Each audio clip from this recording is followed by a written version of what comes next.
Welcome, everyone. Hey, Eric. Hey, Lord Henry. Thanks for being here again. I'm going to be kind of in and out. I'm trying to finish my lunch here, so turn the mic off and not eat right in your face or right in your ears here while I'm going, so. But if you ask a question or something, I'll chime back in.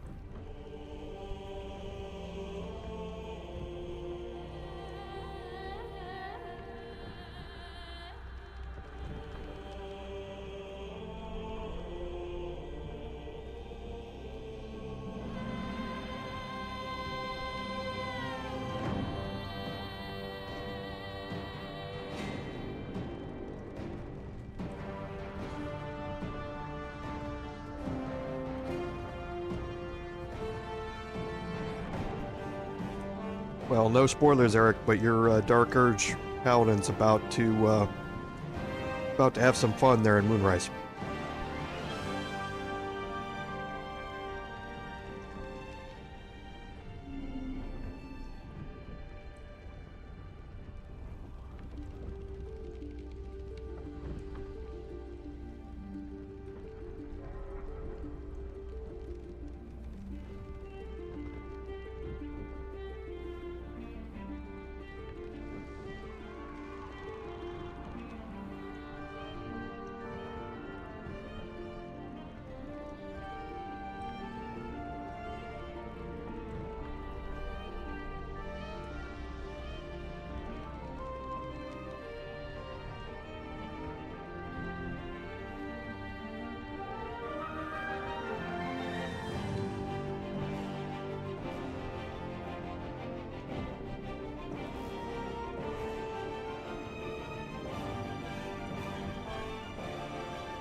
I think it's an interesting concept.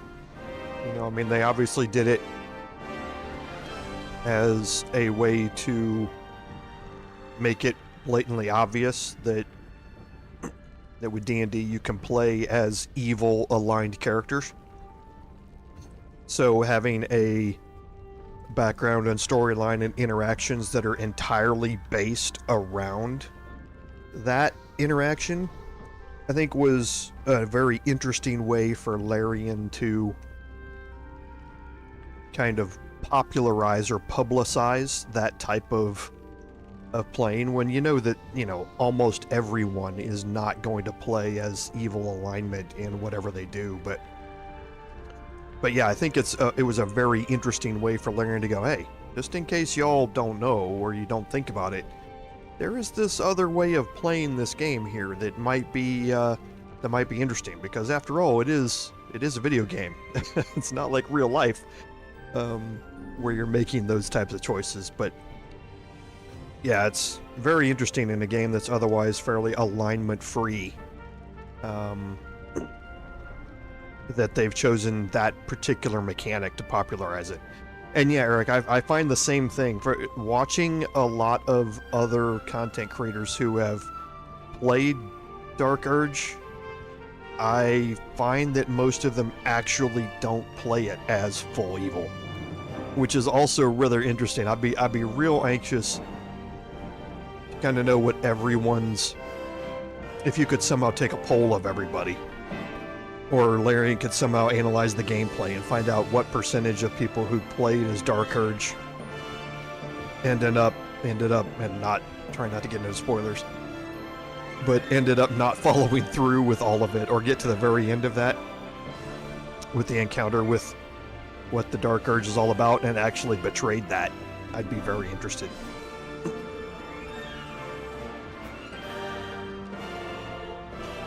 In tabletop, it is so much fun, though. It's very fun in tabletop to step out of yourself, because so much of tabletop is role playing, and being able to step outside of what people think of you, your friends around the table, and letting them see a completely different side of how your imagination can work is incredibly fun to see.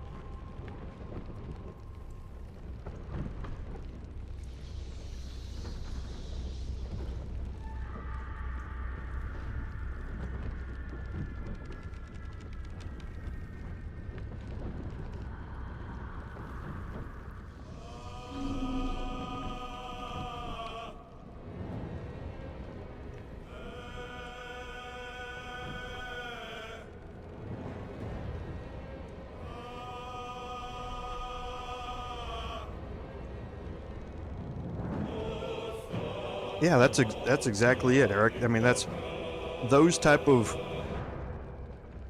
things can be so fun. I mean, I had a chaotic good rogue that I played, and that was so amazing because they are literally, at the end of the day, they're going to do the right thing, but they're going to get to doing the right thing in the way that causes the most chaotic set of events to play out. I mean, and that's the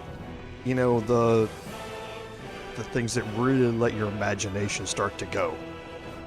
I think if you plopped everybody down in a tabletop game, even people with no D&D experience, they would probably understand how to role play a character, but that character would be very similar to how they are in their everyday life. They would make the same decisions that if they were there personally, they would make. The experienced players are the ones who can completely step outside of their own personal experiences and make decisions that are outside of the box. And those watching somebody at the table and watching their thought processes while they're figuring out how they're going to do something in the most unexpected or chaotic way it's amazing to see it. It can be hilarious, it can be extraordinarily sad, it can run the whole gamut. That's why tabletop has always been so special to me over the past, oh boy. Sorry, I'm gonna date myself here. 38 years. I mean, it's just crazy.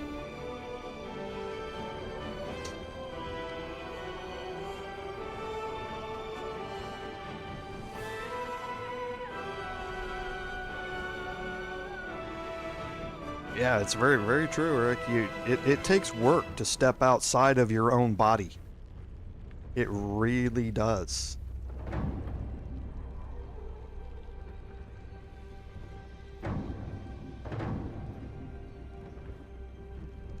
Hard part about it is staying consistent to that throughout your entire playthrough, because as with everything, you get complacent, you start falling back into yourself, or you fall back into other habits, and you forget that your character probably wouldn't do that. So keeping yourself centered in the character is one of those things that makes actors, whether they're voice actors or physical actors, so impressive to me, that they're able to maintain that immersion inside of that other character, while at the same time not letting that character influence who they are as a person. It's amazing. I've always loved to see that.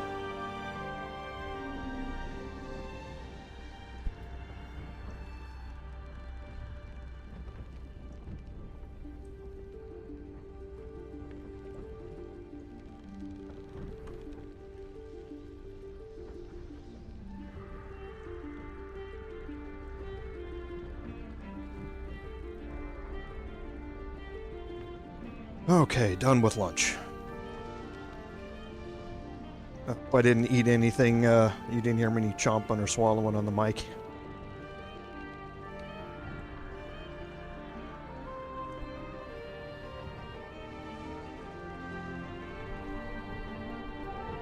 I don't think I'm famous enough like Tim the Tapman or something to sit there on stream for an hour eating while people are just watching me replay other videos or something.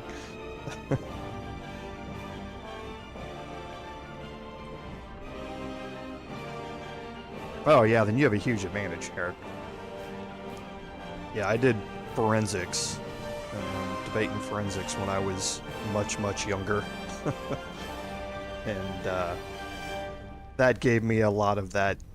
There's a lot of overlap there in forensics with theater and that sort of stuff, so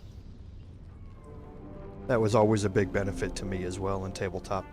But you have to, it takes work, you have to stay in it.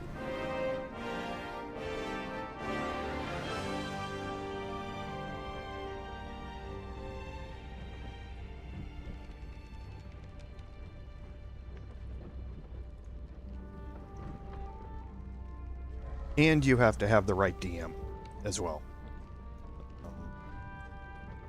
That's important. I mean, for the most part, if you've got somebody who is a DM or GM, then you know that they've hopefully already got that mindset to let the players and their characters play out how they want them to play out. But you can get the first time or relatively new DMs that forget about that or don't let it don't let it play out like it should. They're very rules bound or something like that, and that can be a little bit, make it a little harder for all those things to take place.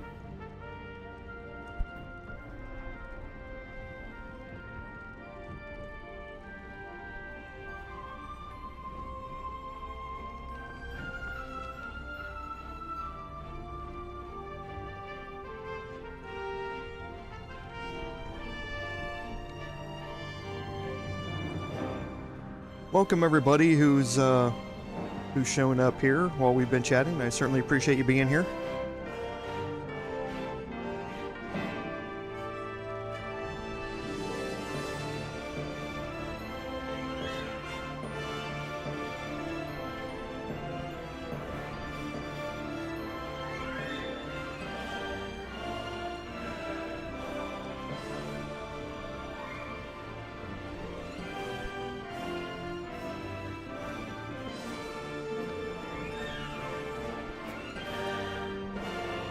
And I'm probably going to have to take a break during the middle of this stream. I do apologize.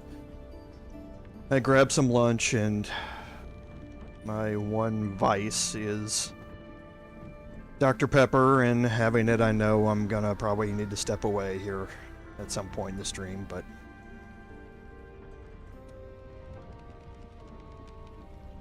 I'm just gonna call you K, because if I try and phonetically pronounce out the rest of your handle there, I'm probably going to butcher it, but thanks for being here, Kay. I appreciate it.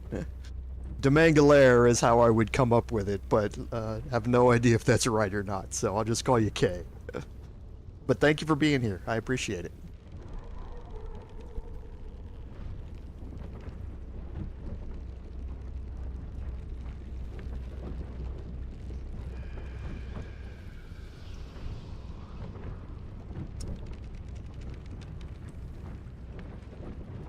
Alright, I'll remember that.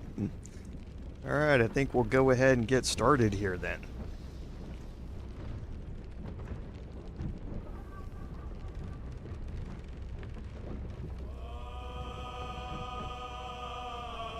And I haven't been checking to see if chat has been working,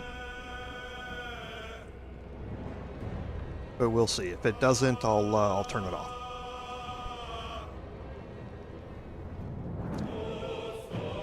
Welcome everyone to today's live stream, episode 7 of our Baldur's Gate 3 Paladin gameplay series. I'm Commander Jorval, and I want to thank you for coming along on our journey today. So, from an admin note, I don't think we have anything specifically to address. It's been a fairly quiet week on the Baldur's Gate 3 front. So, no patches or hot fixes or anything this way. There have been a lot of stuff that's been going around on the forums, but no need to go into all of that. So, from an admin perspective, I think we're good. So we can talk about a recap.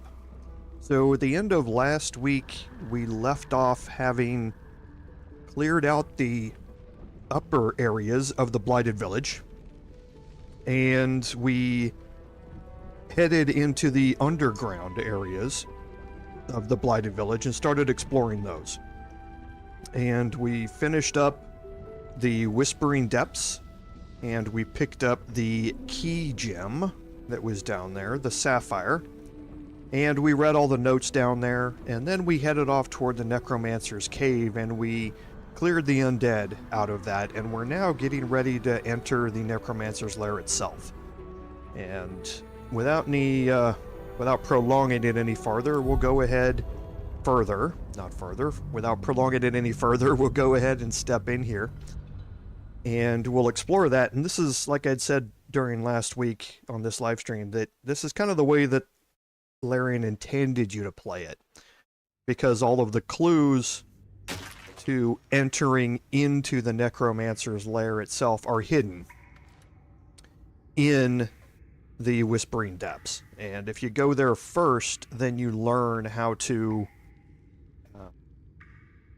get through this door by answering all the questions correctly. So we do have a bunch of these skeleton bone piles now around here that we're going to pick up.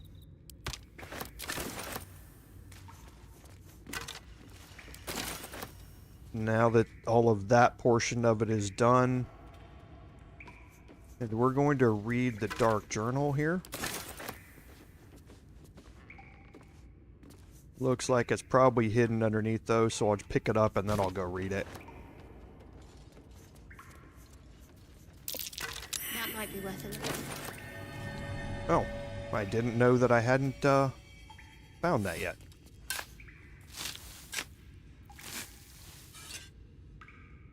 Today is going to be a very interesting episode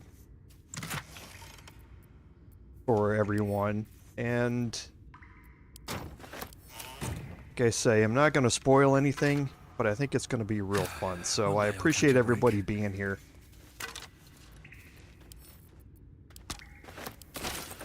So I think we searched this casket already. We did, so that should, I think... There's one more here, and another crafting supply that we'll pick up. And these Guardians here will be one of the first, if you haven't bought them already, it'll be one of the first times that you encounter longbows in your playthrough. So you'll be able to fully outfit everybody with a longbow if you haven't already picked up something better from a ranged weapon perspective. Everybody that's proficient with it, that is.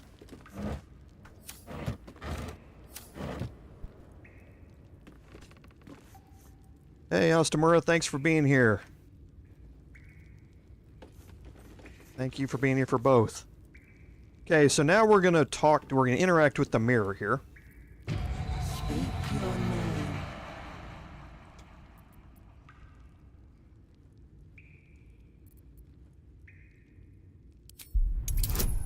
name. Interesting, I haven't done this before, so...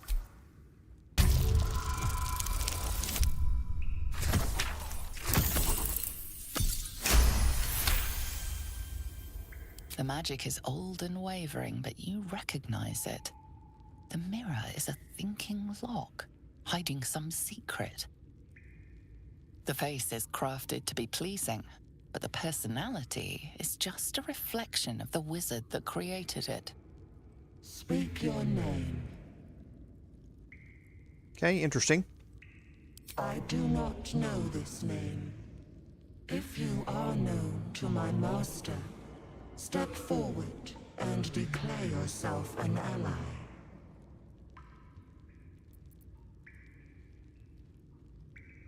Only a true ally of Ilintoth may pass.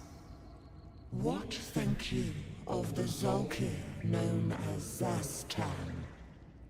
You remember stories of Zastam, a powerful lich in Thay who made deals with dark gods.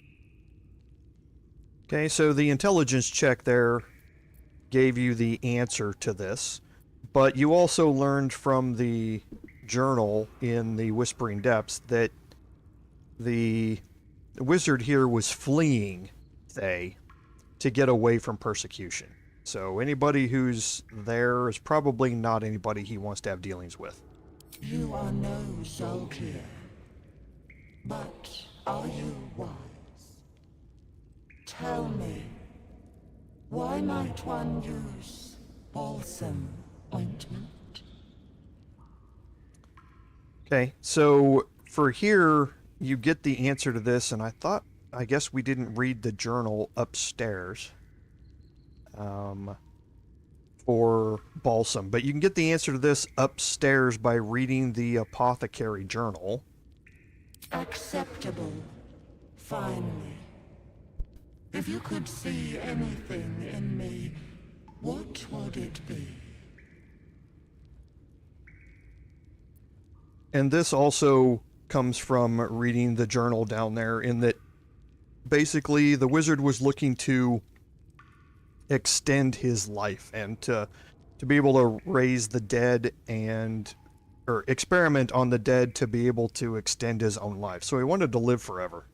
You seek to survive. You seek power. Be welcome. Okay, so that lets you into the Well-guarded laboratory.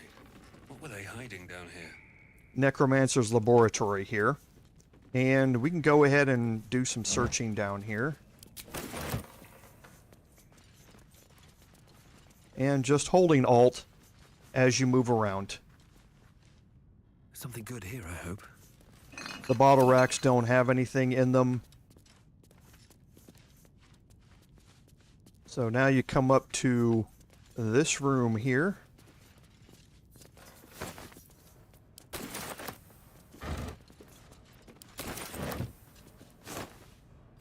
A lot more crafting supplies. And holding Alt, you see the rusted key. You can barely see it here. If you zoom in, there it is on the shelf. But again, like I've said many times, just the importance of holding left Alt from time to time, so that you're able to find things that you might not see at first glance.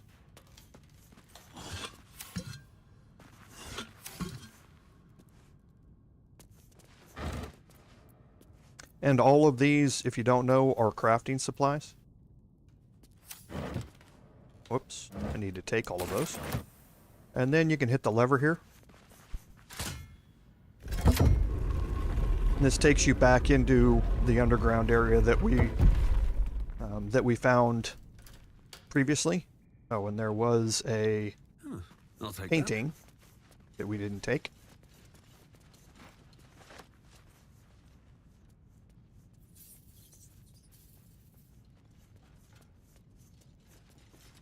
Now we'll make our way into this little room up here and search the chest.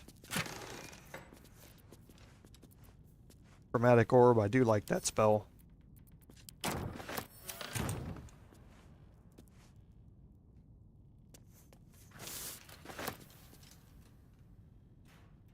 Okay, and as for the rest of it, a bunch of fairly minor things. You can, like I say, pick up and sell all of this stuff, but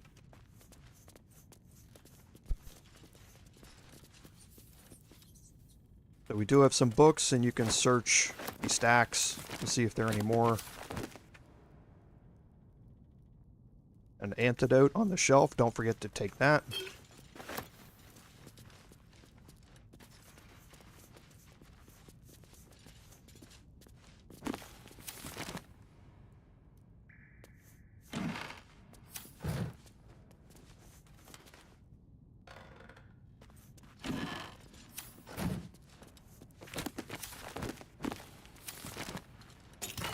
And the gilded chest has the bracers of defense.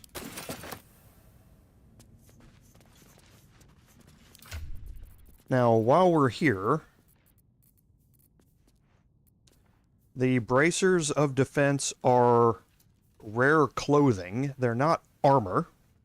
You gain a +2 bonus as long as you're not wearing armor or holding a shield. The only person that's not holding a shield or wearing armor is Gale, so he can benefit from that. However, he could find other ways to also stack on top of this. So Shield of Faith and Mage Armor and that sort of stuff are also going to stack with Become the Bulwark here. So you can get his armor class even higher than that by equipping these and then applying other things to go along with it. So I do need to, might as well put these in our new spell tome that we figured out last episode. And I give him the poison, I can put on the Poisoner's Robe. It's not going to be much of a use.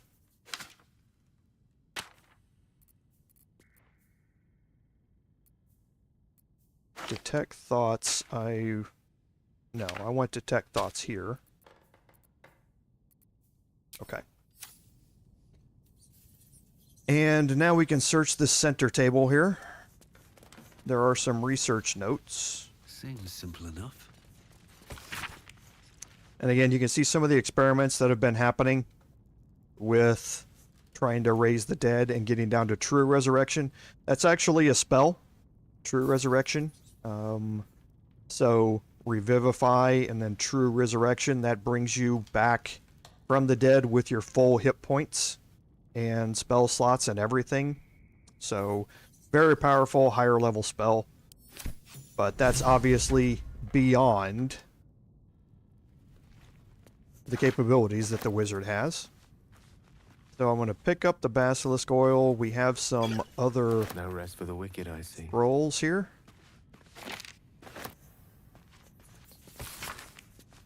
And alchemic formulas in this book.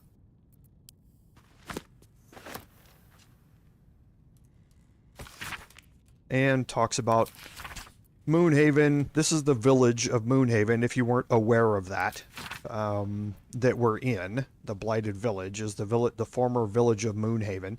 And this is just the comings and goings of people in and around the village. And again, you can pick up some of the other things here on the table. Some of them you can't. It won't let you, but others you can. So here on the table, we are also going to pick up the wooden bowl. And we're going to search the skeleton here. Okay, so now we want to cast Guidance. Going to break our group and we're going to make our way down here. Trap. And we perceive that there's a trap plate here. Don't touch me.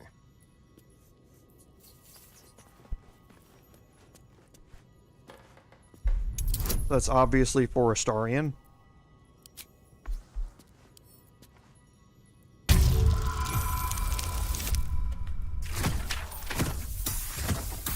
Okay, good. An average roll to start things off today.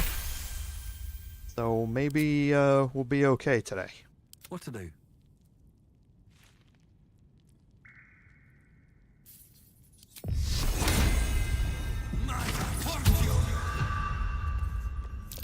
Be wary. This place is trapped. Okay, the Rusted Iron Gate we have the key for. That was the key that we found in the room over there. Okay, so I failed both of my perception checks on either side. It's because those DCs are 20. They're rather hard to pass. And again, if you haven't been or seen my previous live streams, there are multiple ways to deal with the book here. It's important to realize, I'm going to highlight it by turning into it so dark vision covers it. But the book here is obviously sitting on a marble plate. You can disarm that plate. However, there's another way to go about it. And that is the Indiana Jones method. So you can take the wooden bowl and you can move it so it sits on the marble plate. And then when you pick up the Necromancy of Thay, the trap does not trigger because the wooden bowl is still holding the trigger plate down. Moving ahead. If you trigger the trap, the gargoyles on either side are the trap, basically, and you're going to be caught in the crossfire here. So you can also, like, move around the backside over here, where we were, and pick it up, and they will shoot out here, but you're going to have to wait for that to calm down, or wait for them to be disarmed to move out of the room afterward. So just another way of doing things rather than having Astarion just go in there and look at it all and disarm it all. So now we're going to take the Necromancy of Thay and the Dark Amethyst, and we're going to give these to Shadowheart. Shadowheart is going to be a longtime member of the party, and we're going to have Shadowheart read the book and try and work her way through it. Now, it's important here that you have inspiration points saved up, because there's a downside to reading this book and failing the checks that are involved in it. So make sure that you have enough to be able to re-roll this as you go, because you definitely want to pass all of these checks that are here. And I do want to move closer so that we're within range of getting guidance on this as we read the book.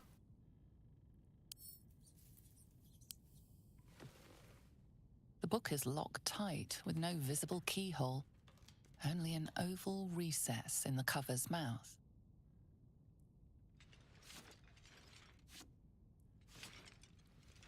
You try to examine the book, but the longer you stare, the more those piercing amethyst eyes draw you in.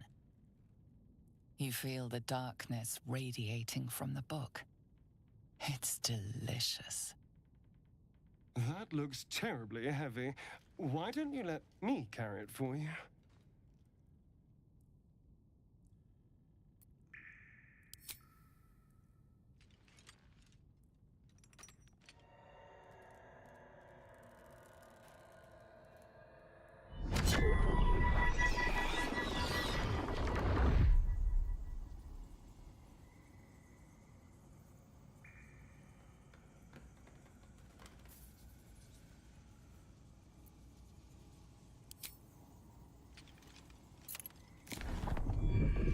Pull is irresistible.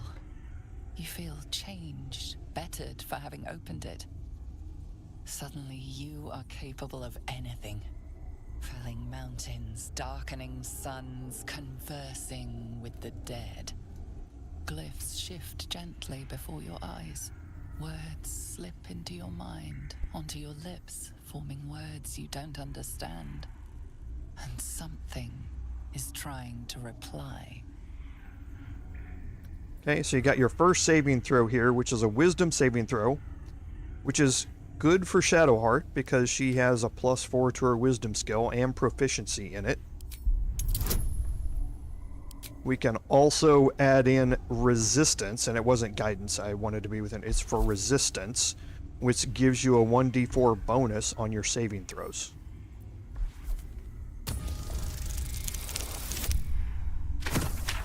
Okay. Hopefully I got the low roll out of our system.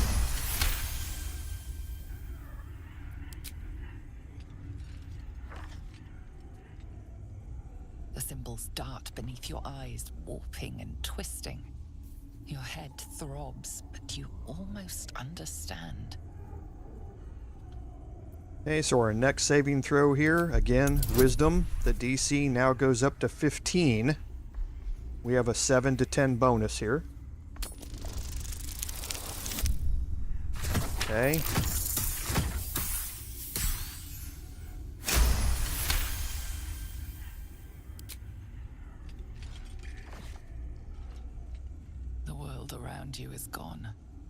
You can only see those glyphs, only hear those voices. You feel claws moving in the shadows. They pull at you, dragging you closer. Okay, and now because of Shadowheart being here, she has an option here that is not available to other people unless you've created a custom character that is following Shar. So the saving throw is here. You can look at them. They're all better. I would have a +4 from Wisdom and then a 1d4 from Resistance and a +2 from Proficiency on both of these. However, the saving throws for either one of these are a DC 20. This saving throw here is lower. The DC 10. So even though we don't have the resistance bonus automatically applied to it, it's much, and we don't have the +2 from proficiency, we're 10 points lower on this DC. And now we can apply guidance from anybody here to this roll.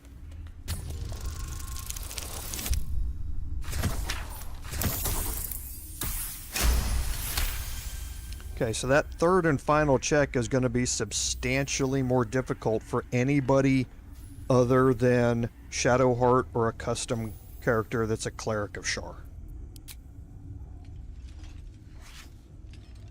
The glyphs scream, branding your mind with strange runes. You see time rewritten, fate undone, your future thrumming with power. You struggle to cling to scraps of what you know. Powerful necromancy, you're sure. But it darts away, leaving only hell's screams. The book snaps closed. You've seen too much. What profane knowledge is now seared inside of you you should never have known. Okay, so we did get another inspiration. We actually didn't need any because of it, but you would get 2 inspirations back out of this.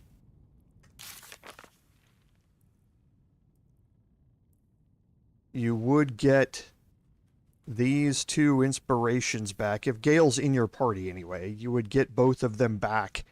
So you have an opportunity here to use inspiration points to re-roll some of the failures, and then also get some of them back if Gale's in your party after this is done. Okay, so we're going to leave the Necromancy of Thay book here with Shadowheart. She's going to be the keeper of the book, and now you can see her. She got the Speak with the Dead spell here permanently added to her. So that means that we do not need to keep the Amulet of Lost Voices anymore. That amulet has become redundant as long as Shadowheart is in our party, but we will keep it on us for those times when, like I say, we don't have Shadowheart with us. There will be a couple of those times, just not very many. And why does Astarion just have a regular short sword there? Did I change that for some stupid reason? I don't know why. Okay, well, anyway, we'll move it back where it was supposed to be. I think all the rest of these, yeah, we've already looked at. So, oh, I don't know why we didn't. Did we not go through some of this equipment?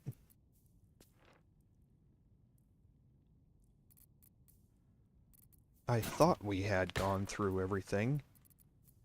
Because the Safeguard Shield is going to be my backup shield here for using a one-handed weapon. We are going to be changing over, once we pick up a couple of items in Act 2, we're going to be changing over to our sword and board Paladin, which is what the intent was always along. That's why we chose the dueling.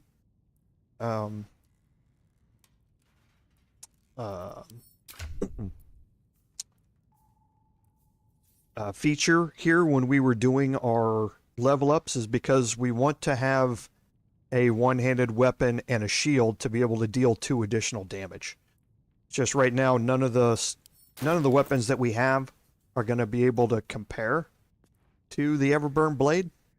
But then also we're going to have some changes to our character with respecking all of this, because right now everything is strength based, but once we get our warlock to a certain level, everything is going to become charisma based, and we'll respec all of these to be constitution and charisma based. But for right now, we're sticking with the Everburn blade, still the best that we can use for now anyway, but that will change. Is that? Okay, so that is the main Never mind. thing to look at down here in this area. So we can go ahead and head back out and do not that. J. So embrace your potential. We're going to be getting there. Save the refugees. Investigate Kaga. Okay, so that is still going.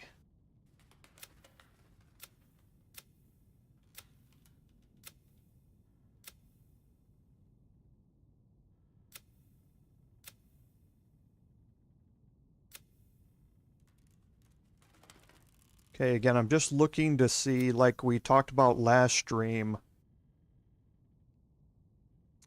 if Mole's quest is in here. Okay, yeah, here it is. So investigate the beach.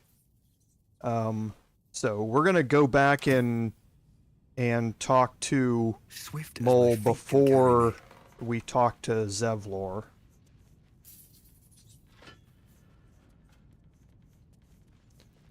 Okay, but first we're going to head back up here up to the Blighted Village. Alright, and here we are back where we started. Now again, we've cleared out the Blighted Village here. And what we are going to do now is we're going to approach things a little bit differently than we did in the other live streams. We're going to head north here into the Risen Road and deal with the encounters up here next. Then we will head down to the tea house, and then after the tea house, then we will head over to the Goblin camp. So for now, we're going to head north out of the village here.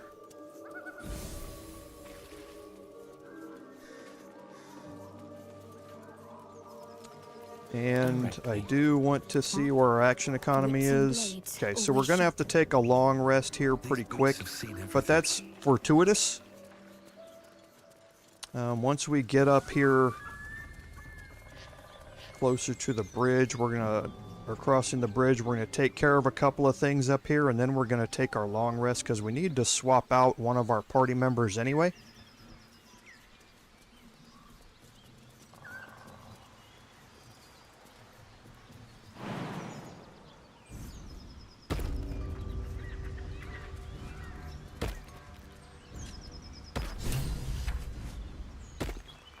Okay, so it looks like Gale needs an item. My condition is worsening again. I need to consume some powerful magic or it may become volatile.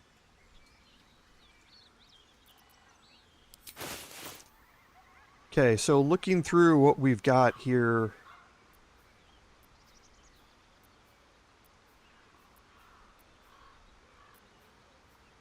Okay, so none of these are in particular things that I want to give away.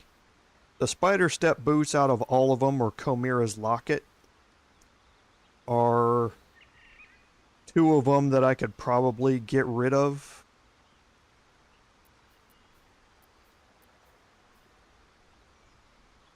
But it's not terribly Perhaps urgent. I'm not conveying the urgency of the situation. Well, it's not urgent to anybody incredibly, except for Gale. World-shatteringly important you give me a suitable artifact.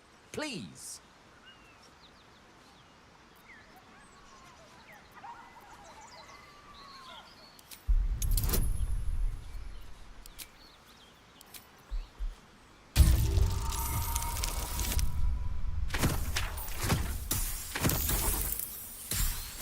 Hey, ally. Yeah, you certainly can use the +1 mace with Shadowheart. There just isn't... I'd hate for you to think me impatient or ungrateful.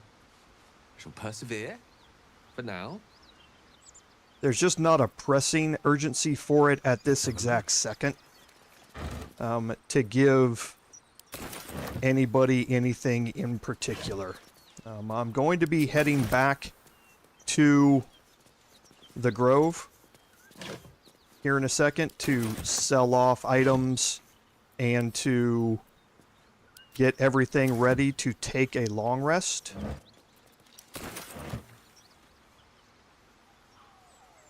And then I'll look and see what other items that might be available to give to Shadowheart.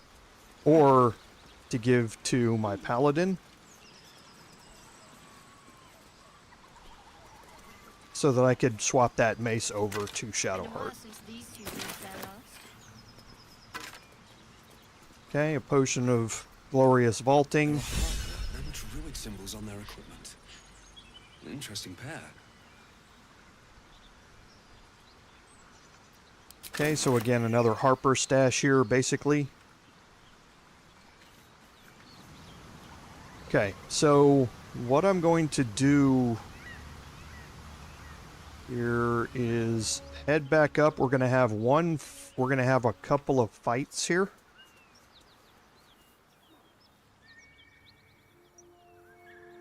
And then we are going to head back to camp. I have enough action economy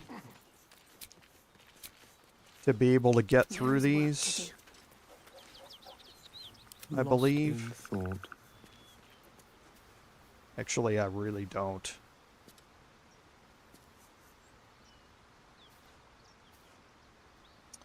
I'm thinking. Someone there? My faith will guide me. At least things have stayed interesting. One Divine Smite left. I think I will take my long rest now. No reason to push it.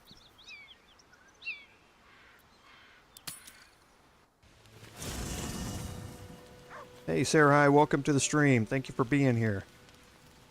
So, I'm going to look and see if we stored any items in our chest here.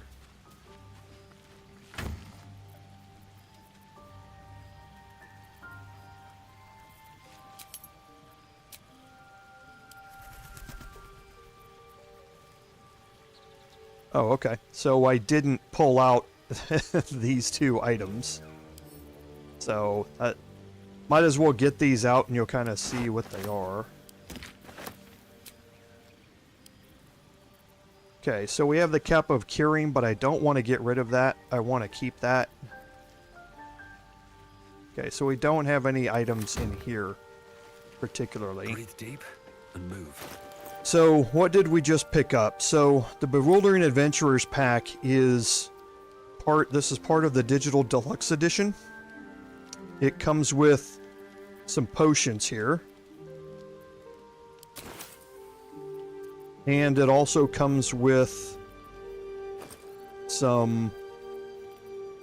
did it not pull the... Okay, so it didn't pull them out and put them in, but it has some really high camp supply foods as well.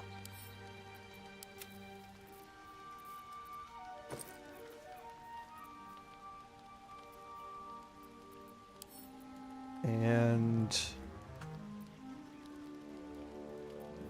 that's the owlbear egg. I want to leave that.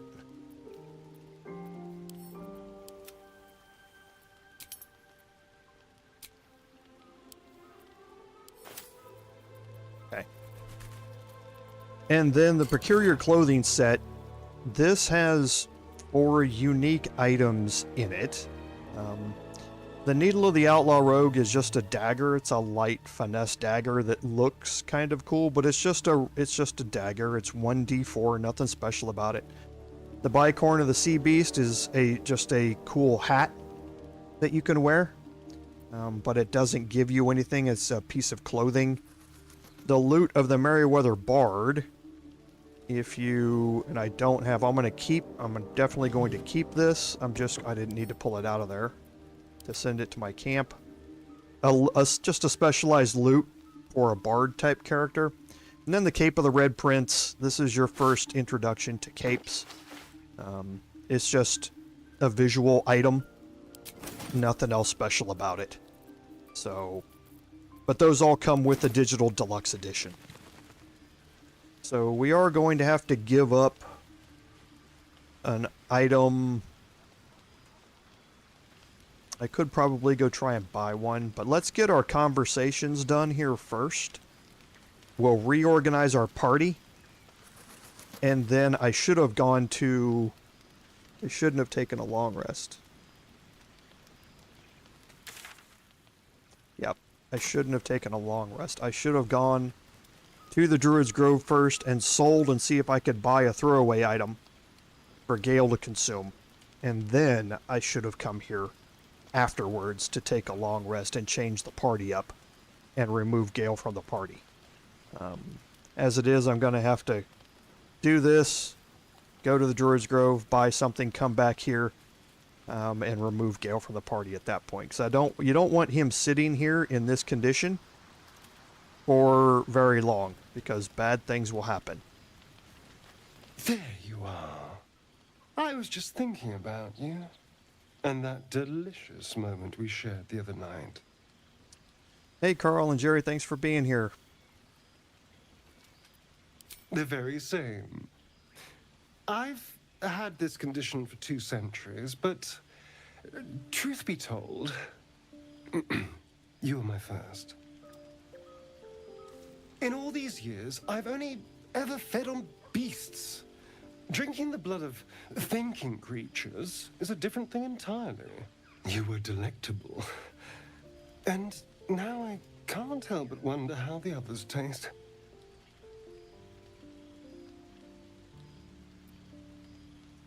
Alas. It doesn't hurt to ponder the question, though. Take Gale, for example. He strikes me as someone whose blood is rich, refined, like well-aged brandy. But the Gith? What in the hells would she taste like? Oh.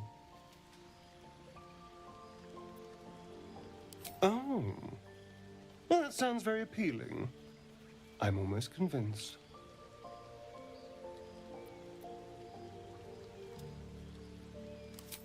Absolutely. A mere thought experiment. So, in the spirit of theoretical questions, if you had to take a bite from one of them, who would it be?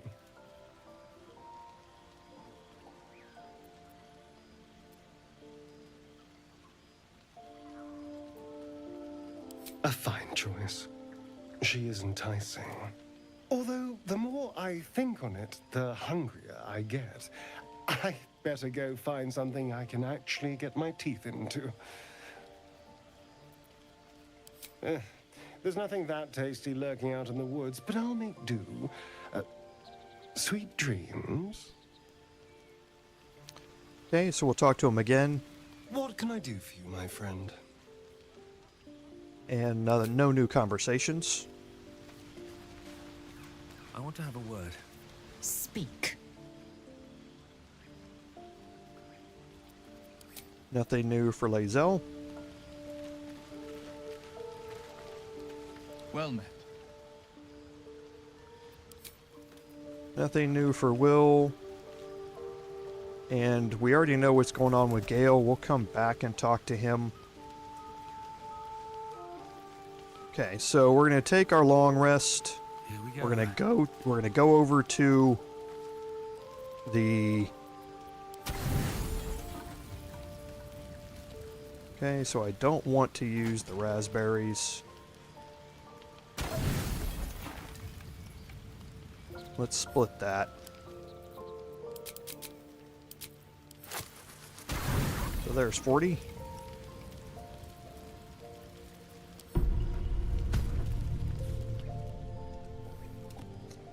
And yeah, Jerry, that's kind of what I expected, that there was some backstory to it. There's a lot of DOS 2 Easter eggs in here.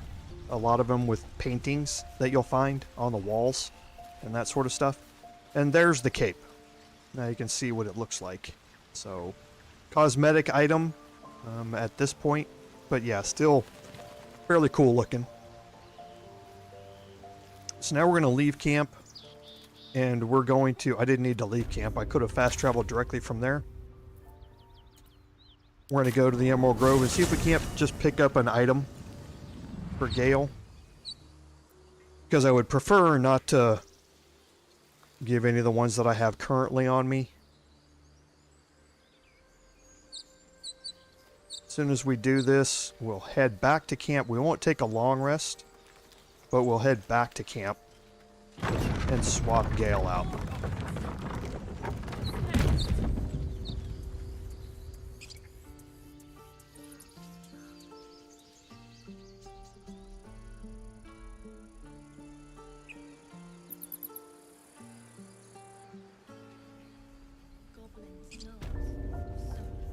And now, after the long rest, they've all got their inventories and their gold back, so I guess that's a benefit.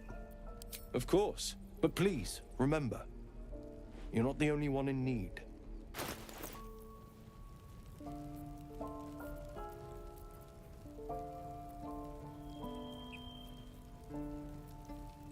Okay, so... we do have Dragon's Grasp here. The Ring of Flinging is not usable by Gale. So the Dragon's Grasp here is the cheapest. None of these regular +1s are going to work.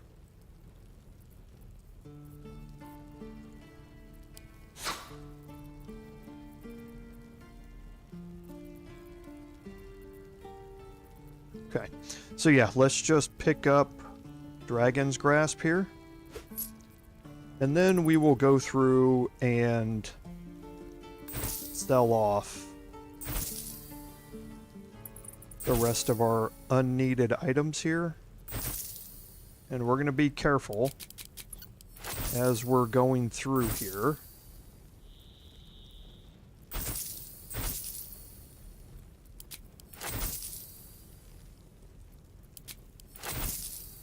To make sure we know exactly what we're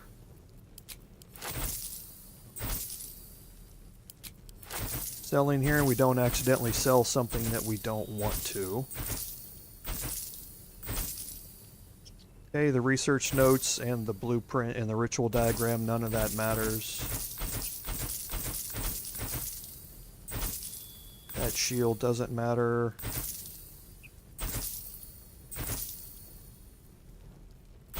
Okay, I don't need the hat here. I'm going to keep that greatsword.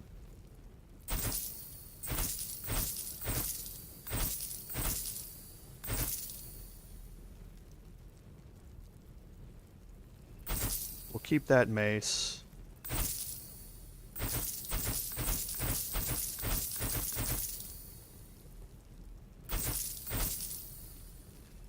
And the needle again, I don't need it.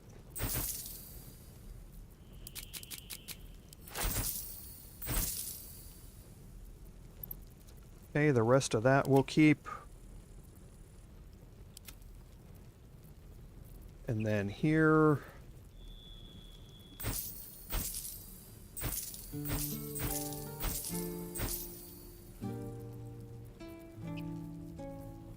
okay.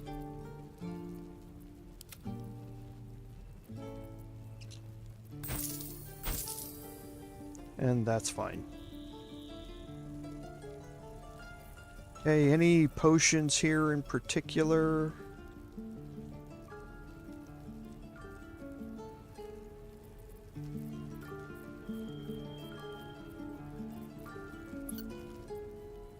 No, nothing in particular that I would want. Sylvanus be with you.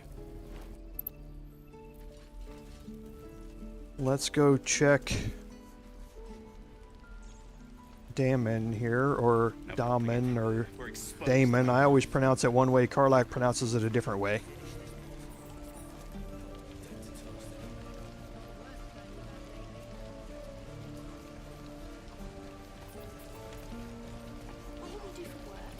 Looking for steel? I have, well, something close.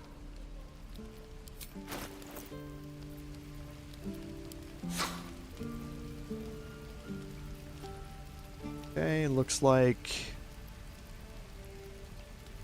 same things. There's a flail +1 that I could give to Shadowheart. Don't be grumpy, Roland. We'll get to the picture soon. I am not grumpy.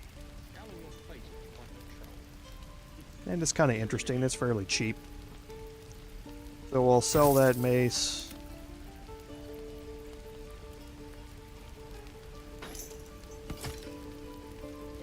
She is, yeah, she's proficient.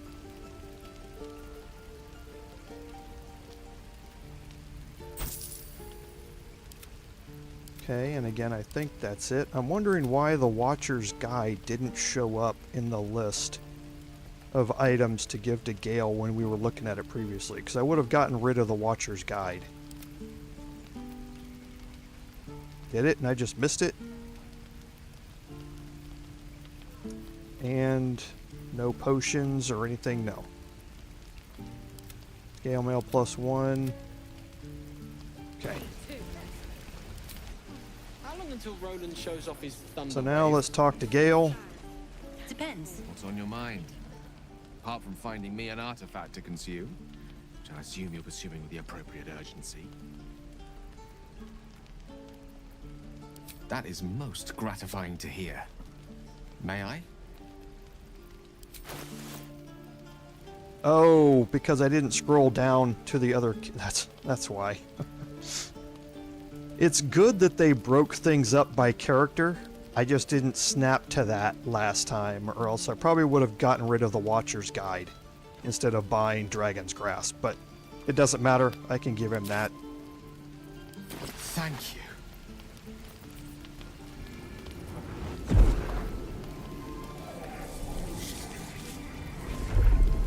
Hells take me.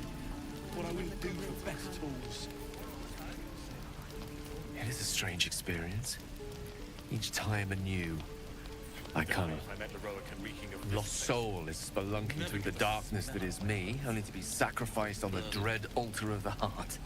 But this doesn't feel quite right. It never feels right, but it relieves.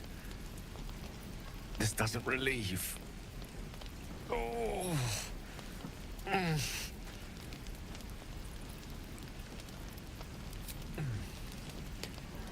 The magic isn't having the effect it should have. It's not like the last time, like a rainstorm that quells a forest fire. It merely drizzles.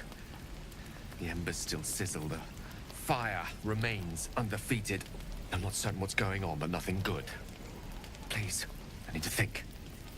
I need to retrace my steps to a glade of calm and think. Thank you for the artifact. Grumpy, Roland. A great deal of trouble it was too. Not grumpy. Scowl A on great your deal of face trouble if you find indeed. the troll. You're an idiot. Okay, so now we're going to head back to camp. Gale is probably going to want to talk to us. Okay, he doesn't, but we didn't have a conversation with him. We need to remove him from our party anyway. What's on your mind? I question the wisdom of that decision, but so be it. I'll be here in the meantime, idling away the hours. Okay, and we're going to bring Wyll into the party. That's the spirit. And since we haven't dealt with Wyll since we recruited him, now we're going to go through Wyll's level up.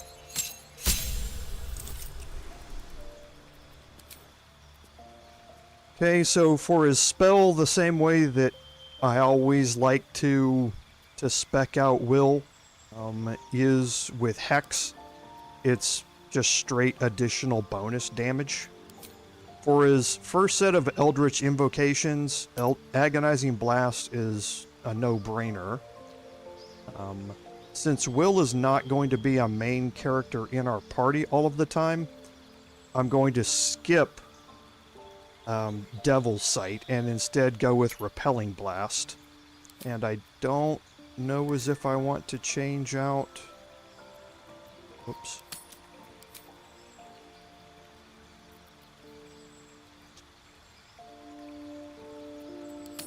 Let's see what's available to me. Yeah, there's nothing else that I would... Command might be useful.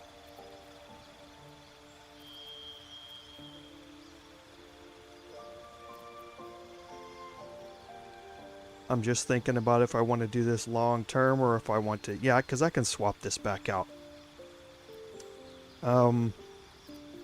Let's try command, and we'll swap out Arms of Hadar for it. There's a particular reason for that.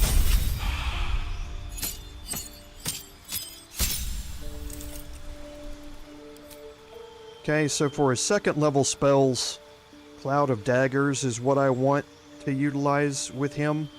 There are a bunch of other spells I could do, including Shatter, which is really nice, but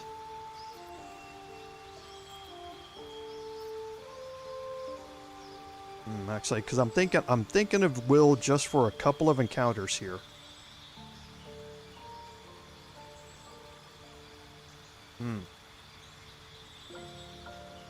I think I am going to do Shatter. And now my Pact boon here. So we've been through these before on which way you want to go with these. So Pact of the Tome, for now, gets you access to a bunch of additional cantrips, and you get some good ones in here, especially Vicious Mockery having a disadvantage on a next attack roll. Pact of the Blade is kind of where the traditional role that I think Larian intends Wyll to go is with Pact of the Blade. We are going to be getting much more into that when we level up our Paladin to level 5. So for now, it's not a big thing for us to explore on which way we want to go with this. But since Wyll isn't going to be a main part of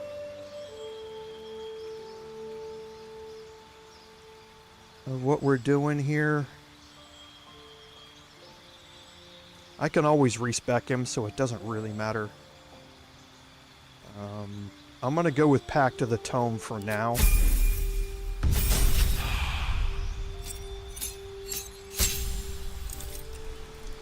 Now I gain an additional cantrip here, and again, it doesn't really matter. True Strike is just horrific in this game, but Mage Hand is actually pretty good.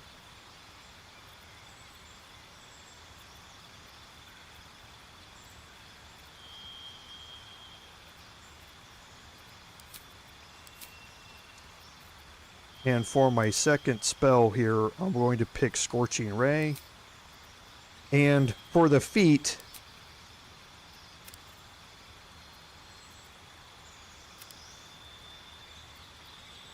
I'm going to get his Charisma up to 18. Dexterity, this is just going to help him get a little bit better on his armor class and to up his roll for initiative. And really, I'm rolling Wyll just thinking about a very particular upcoming encounter, and that's it. Because he's basic. He's not outfitted in any way for anything. I'm bringing him in for a very particular reason. Okay, so now I can head back to the Blighted Village, and I'm going to head north back to the Risen Road. Starry, which of us would you rather feed on if he had free reign? Wyll, no question. He's strong, fast, and righteous. I'm sorry. And we'll head back to where we were. And those of you who have played through this portion of the game before know why we brought Wyll Don't sound so eager. into our party. Mind my step.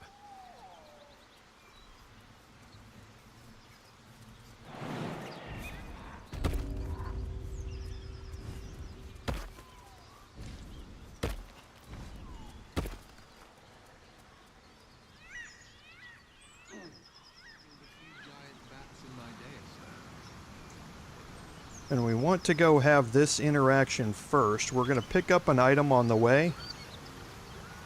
But if you want a true I'm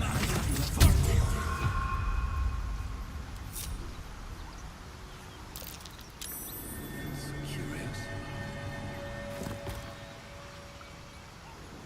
Okay, so I can pick up the bloodstone here. Wish I had a bag of holding.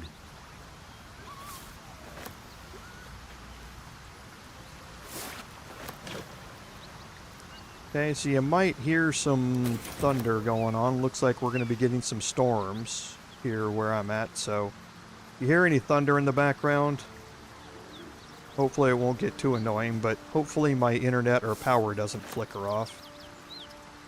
I've got UPSs, but they're not meant long enough just to let me shut things down orderly. And don't forget the skeleton here, because that ring is a must-have for Astarion. So the smuggler's ring gives him a +2 to his sleight of hand and stealth checks. Doesn't matter what his charisma is. He takes a -1 to charisma saving throws, but that's a small price to pay for the benefit that he gets to his sleight of hand and stealth checks.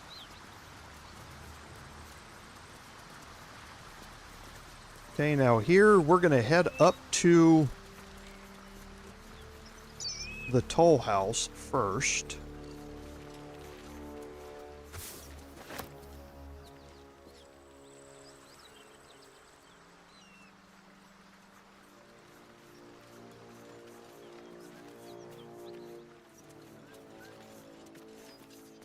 And we're going to have the conversations up here while we... Whoever killed those Gnolls might be nearby. Careful. While we search everybody and everything up here. Whoops.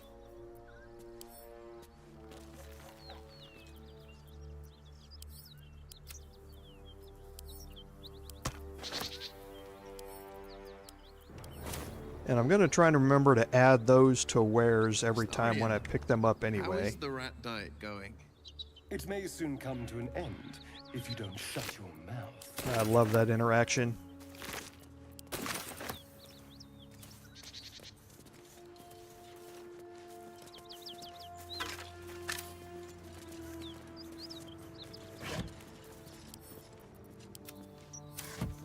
And again, you want to have this interaction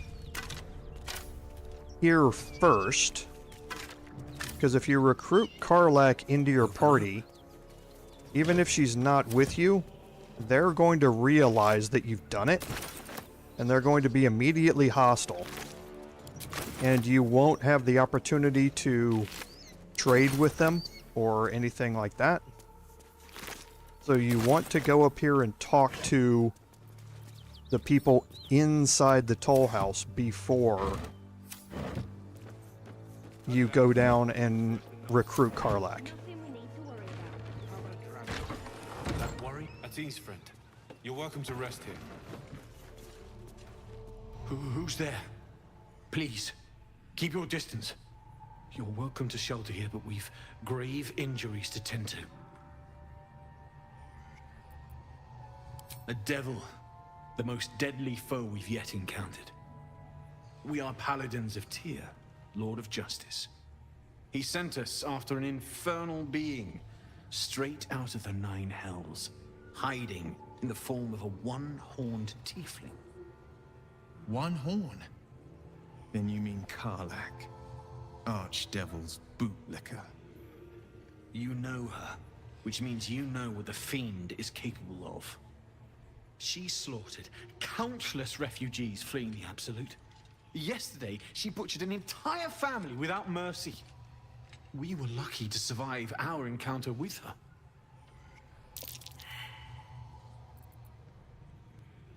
She ran toward the river when she saw we were merely wounded, not dead. Down the hill from here. She must pay for her crimes. If you capture her, you will have served Thay where we could not.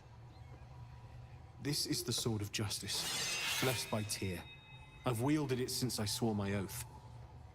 It's all I have. But it's yours if you stop her. Bring me her head, and Tyr will consider her crimes repaid.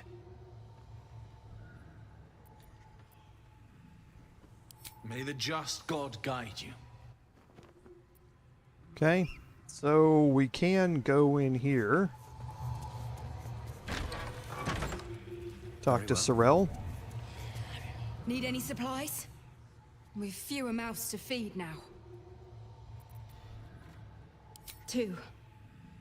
Both stalwarts of Tyr, sworn to uphold justice. The Lord of Justice sent us after a devil haunting this area. We squared off against her. We lost. Talk to Anders if you want the details. I don't have it in me to recount the horror.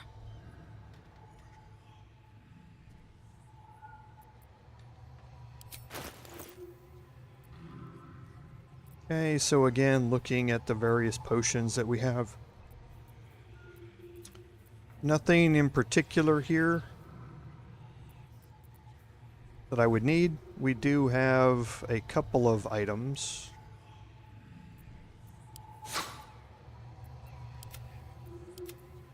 That I believe I picked up and added to wares.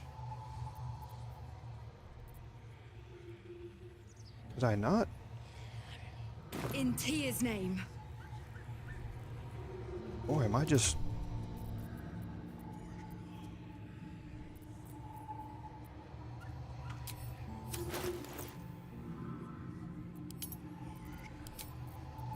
Okay, I guess I didn't add them to wares. Could have sworn I picked them up and added them to my wares. Okay, well we can talk to her and sell these items I'm off. still looking to shift some supplies. Don't have much to spare, but it's more than we can carry.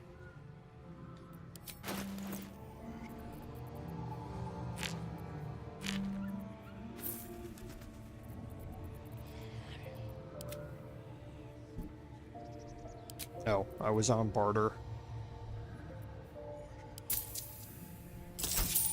In Tyr's name. Okay, so we've learned a little bit of the backstory there. We can head out this back door.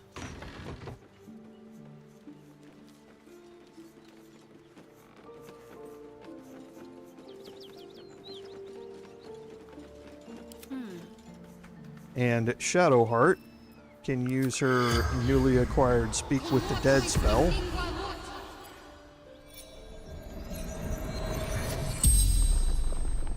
The corpse regards you lifelessly. Vance. Toll collector.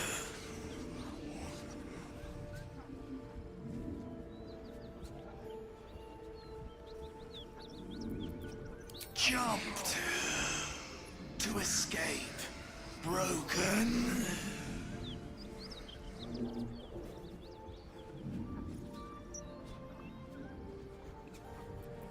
Gold. Basement. Locked.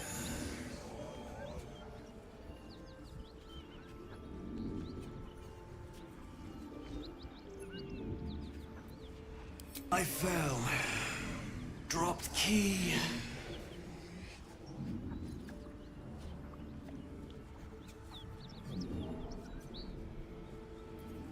Anywhere. Away. Safety.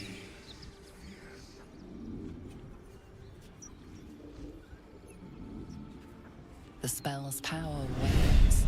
You can ask no more questions.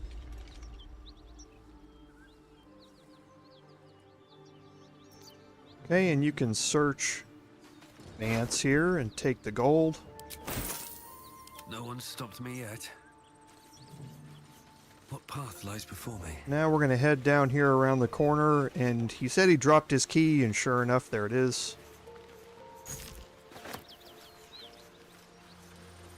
Always room for more?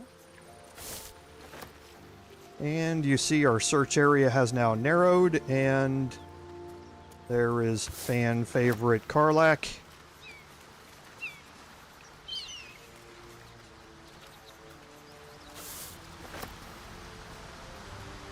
Okay, so we will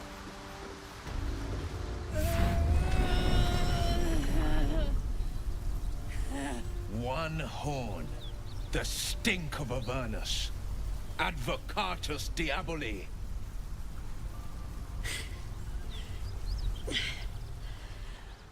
Well, I'll be God's damned.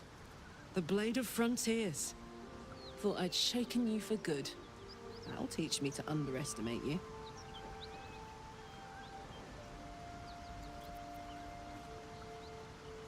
Bloody right. An honor to be chased by the Blade of Frontiers, but I... A great heat roars through you. Her heat, fiery as the hells. Then you're lost in visions of demonic armies as you tear through a landscape of fire and blood, the Blood War. You saw it from above as the Nautiloid passed through Avernus. This woman was on the front line. What was that? Evidence. Proof that you're a devil. A gladiator in the archdevil Zariel's army. I can explain, but it's a whole situation. If you just hear me out... Another vision.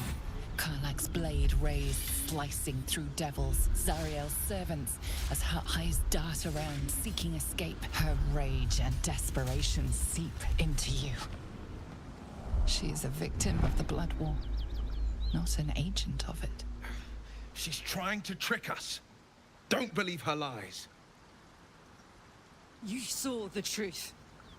I never wanted to serve Zariel. I was enlisted in her army against my will. Forced to fight, and fight I did. When I saw an opportunity to get away, I took it. Finally home. Or near it, anyway. You served her. That's enough to damn you.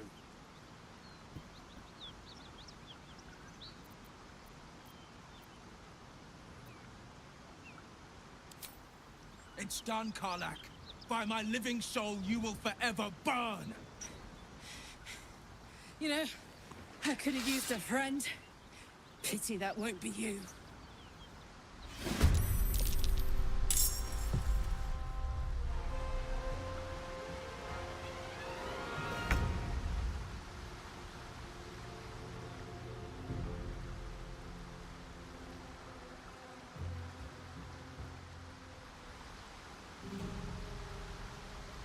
Okay. I need to find a way to get Karlach.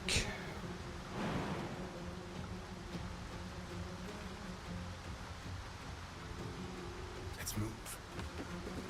Threatened.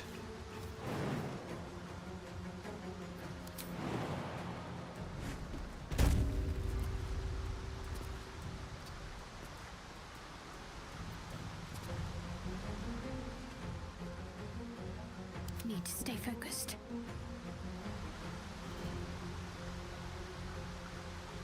Onward.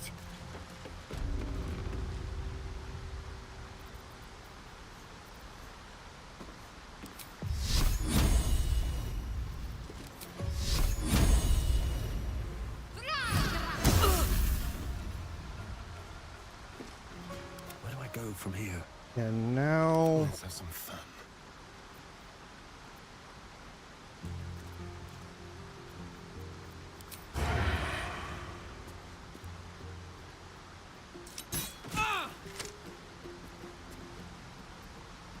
Ready. No holding back.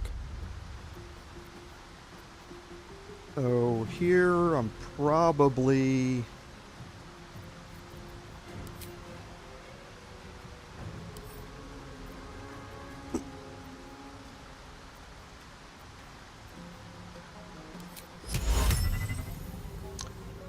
%60 chance. Well, with only 7 hit points, got a 70% chance to hit here.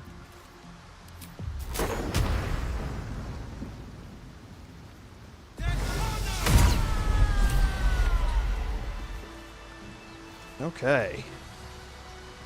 Last thing I wanted to do was give Karlach a chance to fight back. So now we can search Karlach Faint here. acrid smell clings to the corpse. like the memory of a storm.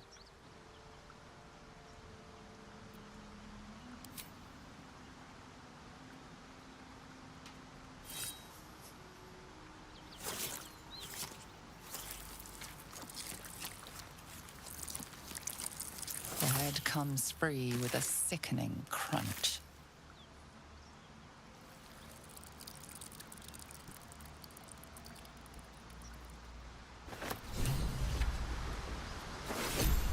Okay, so looks like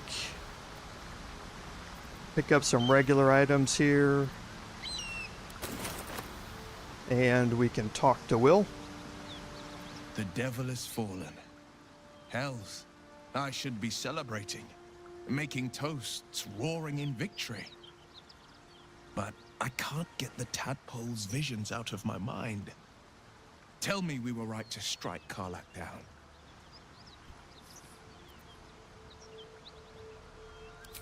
I like your conviction. I've slayed myriad devils, each one a threat to Faerun. I've torn the horns from their heads without a second thought. Why should this time be any different? My prey has fallen. Hail the blade. Hail again, and may our strikes always find their marks.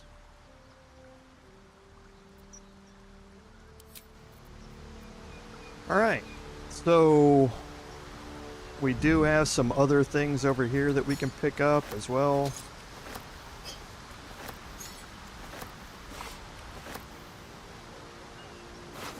And we can head back up and talk to What's hiding here? Anders.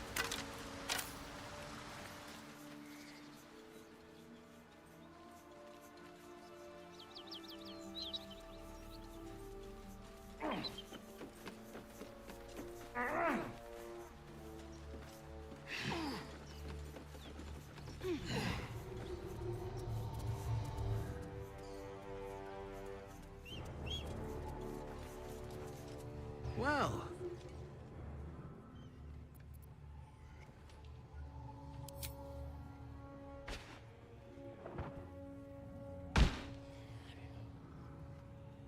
Thank you. As promised, here is my blade. Blessed by Tyr. It's sacred. The most valuable thing I've ever held. I hope it serves you as well as it served me.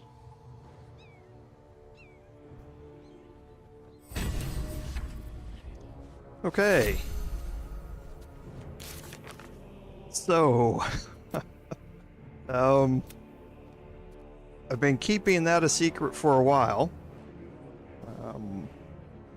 Like I say, I try to do things a little differently between my playthroughs. And I haven't done that in any of my playthroughs up to this point, but I'm very intrigued to see how it plays out.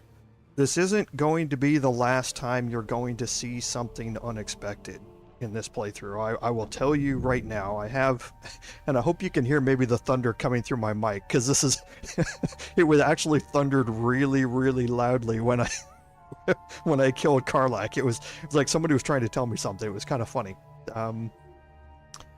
But I have a plan for this playthrough, and I'm not playing it deliberately evil. However, I am focused on the individual origin characters and different ways that their storylines can play out.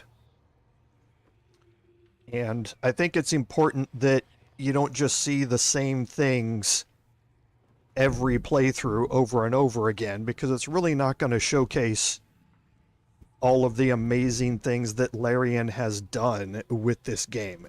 And I think being able to see a bunch of different outcomes while not trying to intentionally sabotage the playthrough, I think is important. And this is one of them. I was never planning to use Karlach in my party as a main character anyway. She has an important storyline, and one that is very important to delve into.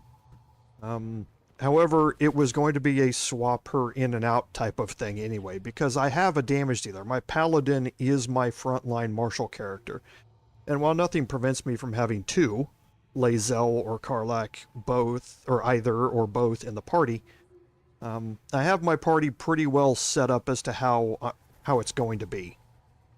So, that being said, I knew that sacrificing Karlach to take Wyll's storyline in a different way was something that I think I could show everybody here. And we're going to see more of that as we continue through this. This is not going to be the first time you're going to be surprised. Or it's not going to be the last time you're going to be surprised by choices that I make in this when it concerns the origin characters. I'm not going to be making a lot of choices to upset the universe that have nothing to do with the origin characters, but I want to see the origin characters' storylines play out in different ways. And I think this is a good way to see the start of that.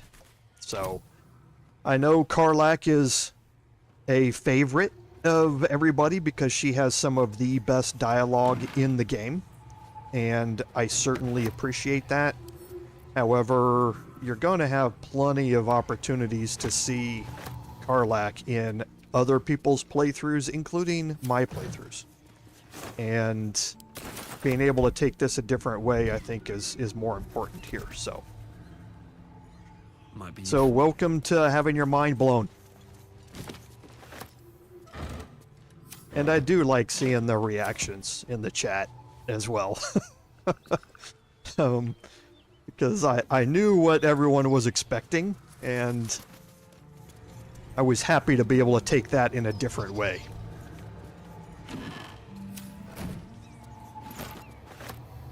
So we'll just do some searching in here, and then we're going to go out and we're going to clear out the remainder of the Risen Road.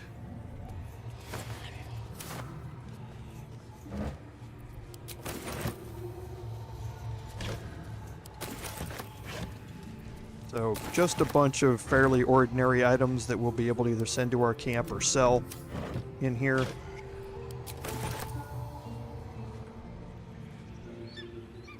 And yeah, that is the other thing, customer, is that most people don't play it that way, so they don't get a chance to see it. Most people are going to recruit Karlach because, again, she's a very popular character, and anybody who has gone through and looked at any guides or read through any how-tos or watched people's live streams will understand how, fun it can be to incorporate Karlach into your party. So you might not get to see how all of that plays out, and like I say, I had my reasons for it, and I think it's going to only enhance things as I go for you guys to see different ways to play through things when it comes to the origin characters, because their backstories and their storylines are amazingly written. It's hard to overestimate how much work Larian put into their backstories. And being able to see different versions of them just is going to hopefully give you more respect for what Larian has done with the game.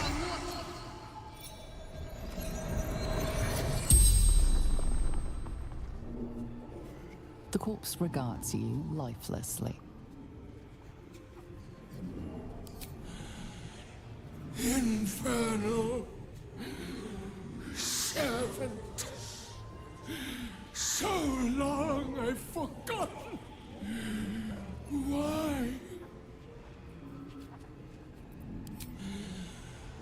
Zariel's brute destroyed me. The pact. Power.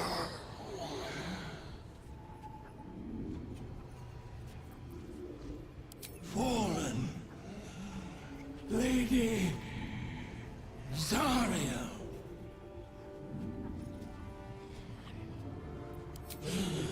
Power.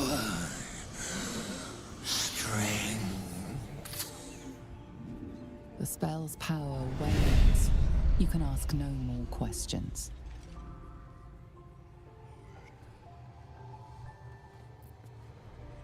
Okay, so we can search the refugee here, and then we're going to head downstairs really quickly. And yes, a name that will be a question that we will be able to answer. Are we really going to never get used to the stench of death? We slay Karlach, and we save these souls from eternal damnation. Justice will be served.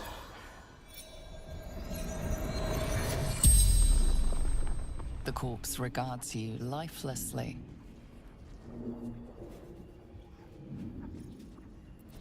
Toll collector, Martin.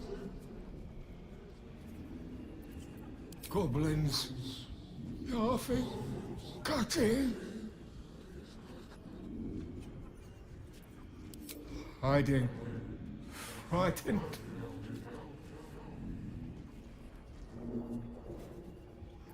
Gods abandoned me and Vance.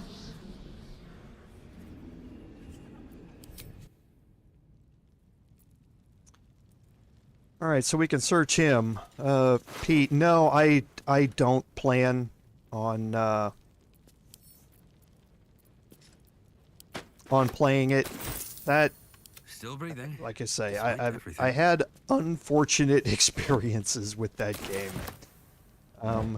when it first released, as everyone did, and in my mind, it was below the quality that CG Projekt Red should have put out for a full released game. I was horribly disappointed in them for releasing that game in the state that it was. And this is entirely my personal opinion. I mean, this everyone is, free to disagree with me, but they had earned so much good reputation with their previous games that it was almost a slap in the face to see the state that game was in when it released. It was obvious to everybody that they knew the issues that they were going to have, not just from a performance perspective on people's hardware, because they were releasing for console and all of that sort of stuff as well, which has set hardware requirements. It was just blatantly obvious at that point that it was being released because of a schedule and I've got a long road a need to meet a schedule as opposed to the quality of the game. And I was so disgusted with it that I quit playing with it. And it was such a disappointment that I played maybe 20 hours or so of it, and then I was just fed up. But again, that is entirely me. That is not, I don't expect everybody else to feel the same. But no, I will not be going back to that. I know it's going to be a popular thing, and CD has said publicly that they have learned from past issues, and they are taking that in. They've taken that into account with the DLC, and I'll be really anxious to see what they do. But I'm not going to be devoting a lot of time to it. I will play it just to check it out, but it's going to take a lot to change my my opinions of the game at this point. So, but yeah, for everybody who didn't have any issues, I mean that's great. I'm happy to see that.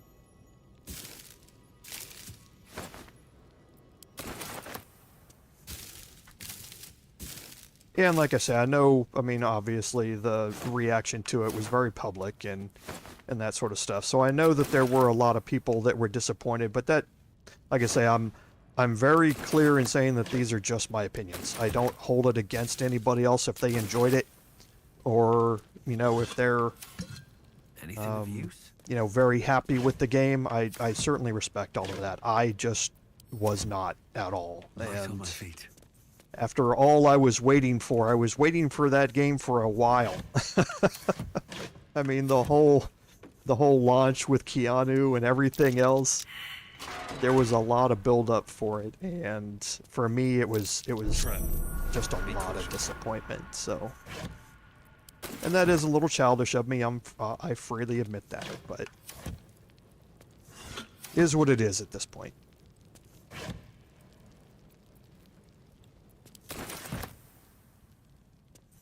So we're just going to do some searching down here. All of these perception checks we'll talk about here in a second. But yeah, this whole room is severely trapped.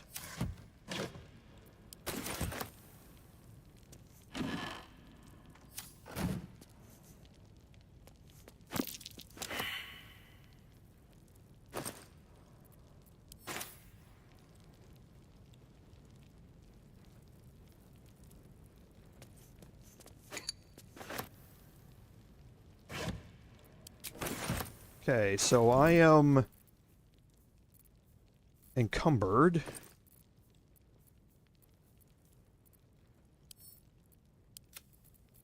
So we will clean this up a little bit. There was a...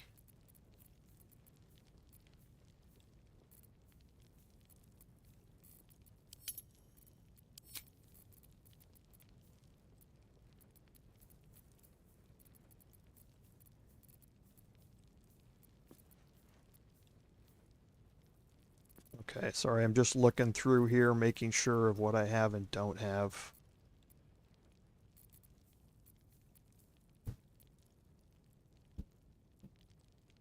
Okay.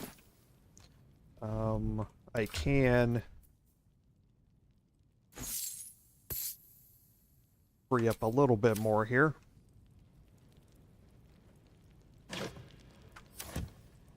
Okay, then I'm going to go here.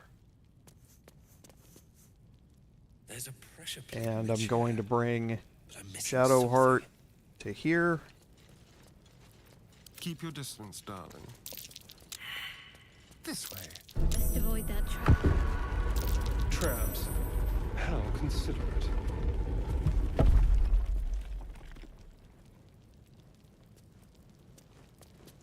And actually, I need Shadowheart back again.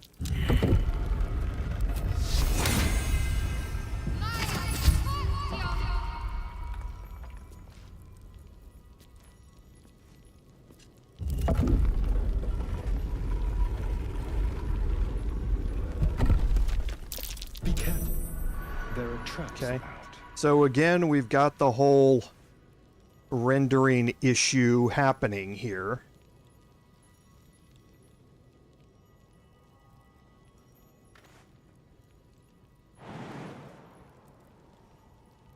So I'm going to jump as far back into this room as I can without moving.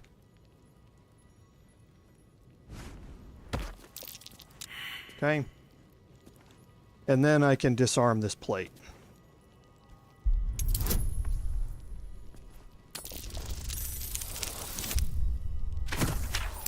Yeah, Pete, that's exactly right.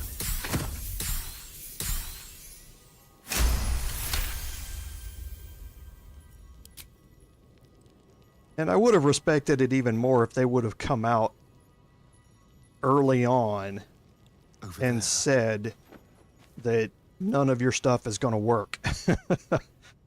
You know, I mean, it was one of those things where, like they've said since day one for Star Citizen. Star Citizen, they told you that before it was even released into beta, that it was meant for next generation hardware. Whatever you currently had whenever that is, whether it's 5 years from now or 10 years from now, whenever we release it, whatever you have on that day, it's meant for something in the future. And, you know, I would have respected that. But it just wasn't any of that. So we've disarmed all the traps in here, and sorry, I've been talking about a bunch of things here and not focusing on the game, but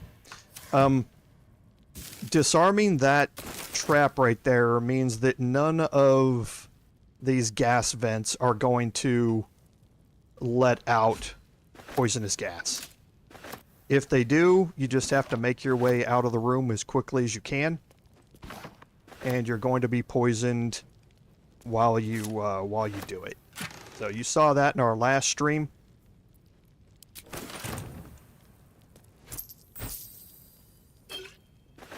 So it is certainly survivable, but it's certainly not preferable. And because of that rendering bug there, where you can't see in the room even though the door's open, you just have to inch closer up and jump across into some open space back here to bypass it. Because you can't disarm it if you can't see it. Well, hello.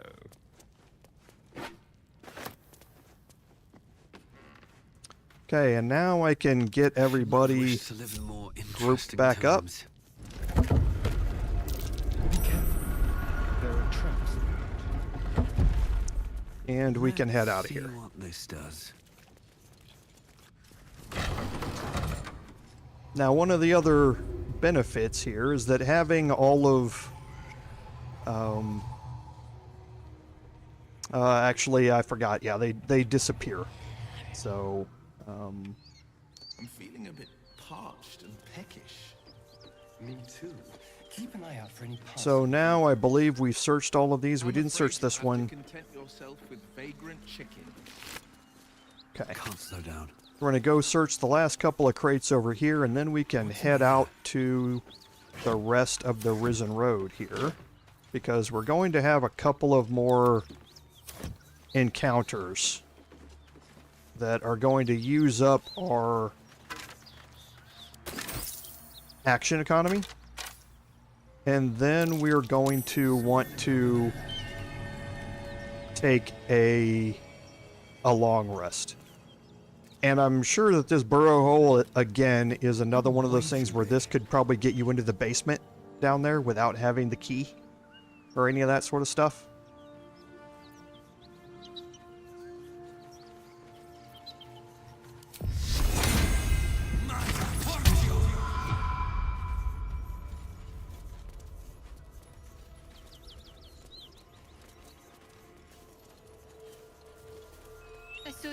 Soon I we don't can, need to talk to Wyll. and you'll have your answers. More than you bargained for, in fact. But that gives you a little hint about what's forthcoming. Bodies everywhere. And we do want to take a long rest before the end of the stream today.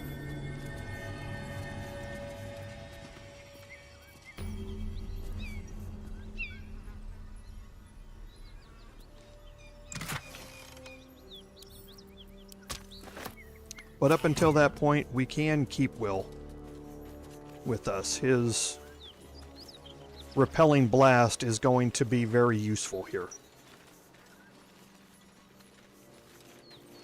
Maybe I need more pockets.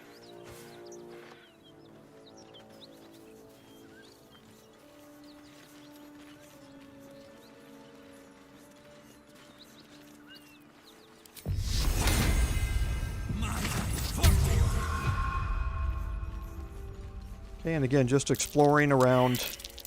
That's curious. Okay, I just actually forgot about that one. Thankfully, Wyll found it.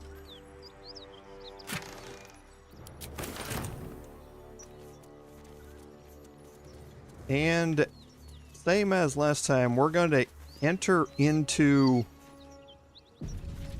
the cave here So, a through this back way. monster hunter in the same group. We're not going to have trouble, are we? Excuse me. Since this tadpole, I'm barely a monster at all. I just want to survive, same as you. I don't see. I forgot. Thang there keeps his appetite in check. That was entirely my mistake. I normally remember to change. Better than nothing. That illustrates the downside I've talked about before about the Everburn blade. It's a flaming blade. If you get it anywhere near flammable objects or surfaces, you're going to have a problem. And that's exactly what happened there. I aimed at the wall, but it doesn't really matter. The downstroke hit the hit the oil barrel, which caught the entire thing in an explosion and fire. Again, I normally remember that. And it's not an issue, but this time I just forgot about it. I was trying to move too fast, and I played it wrong, and that's entirely my fault. But now you can avoid it in the future.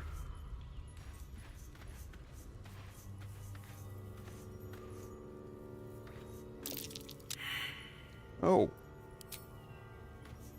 Okay.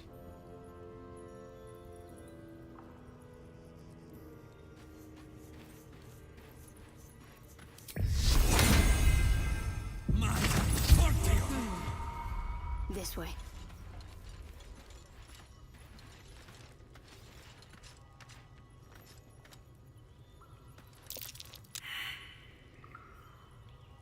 Wow. Okay, so a horrible roll. Sabotage that one.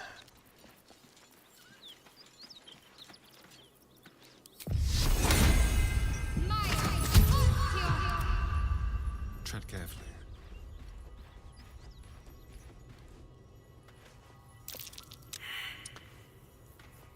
Another horrible roll. Okay. A long way to go still.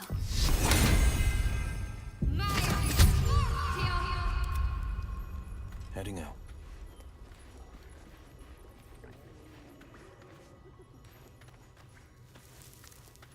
A trap. Watch it. Thank you. My faith protects That was me. going to get significantly harder. Watch your back. Let's get on with it. Catching up. This'll help. Trust no one. If he didn't sense that trap. So, Wyll, what was the Blade of Frontier's toughest kill? That would be exactly what it is, a remake of Indiana A hungry Jones. minotaur with a hankering for human flesh. An axe bearing gave me a nasty scar. That would be the second remake of Indiana Jones that I've done in this single episode. Okay. Boy, I'm getting close. I'm just having horrible rolls. I'm ready. So Shadowheart is my best chance. Onward. Ever onward.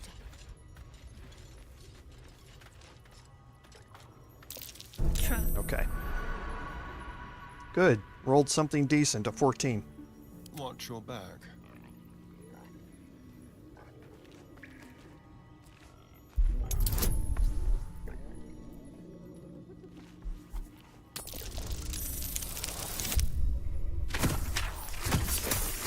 So, Wyll with a Y. Right, that's right. But why? Okay. So Uncle to name, my father said. now we're clear. I just We figured- can move our way into here. And I do need to get some more of those hit points back. That should be fine. Okay, and again, keep your flaming sword away from the fire wine barrels. Very well.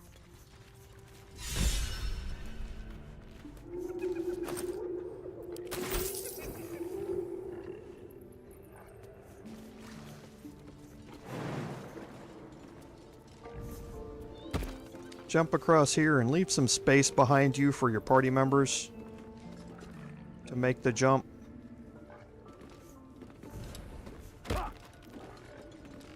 Oh, geez, where are you going, Shadowheart?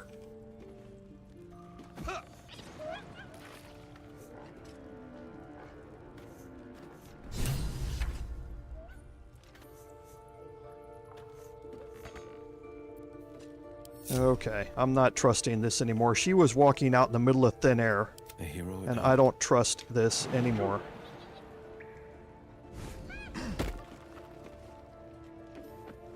Well, hello.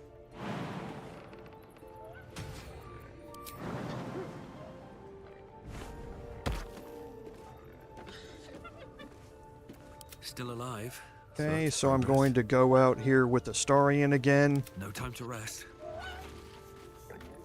How delicious.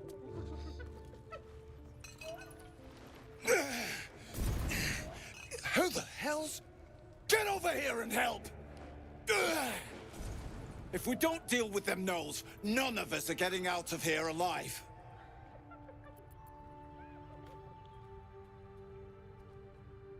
Thanks.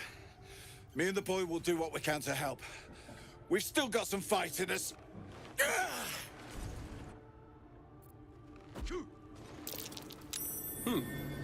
What's that?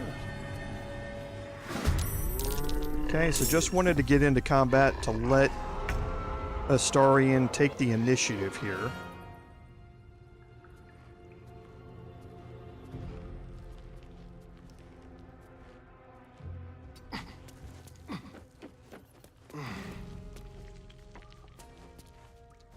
Okay, let's see if he passes. Here's too many overlapping cones here. He's not going to be able to pass this, a high check here. It's just not going to work. So let's get Dash so that he can move up a little bit and still be able to move back around the corner after he's done.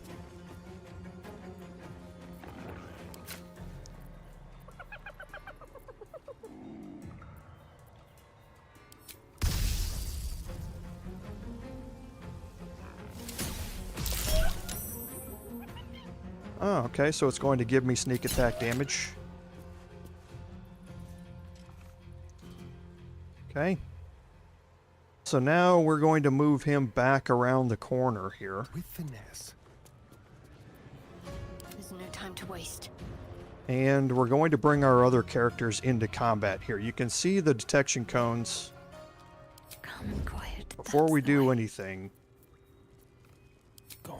we want to put everybody in hiding just so we can move out there without them seeing us and triggering things early.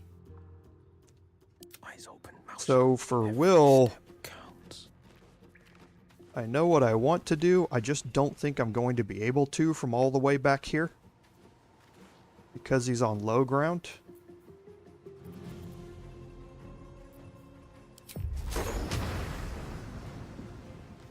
Yeah, so he's going to have to move up just a little bit. And that's going to move him into the detection cone.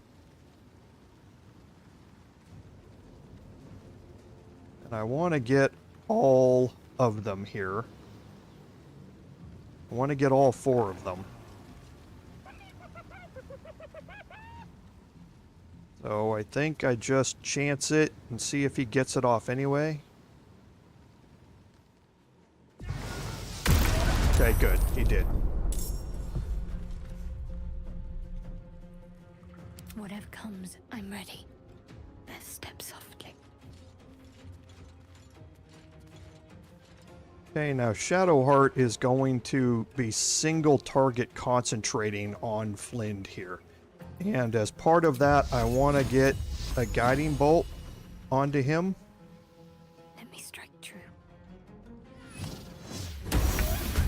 Okay, good. So now he's got the guiding bolt effect, so we have advantage on all attacks against him for the next 2 turns.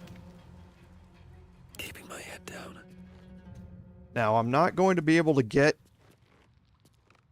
my Paladin and move in there in the traditional sense, but what I want to do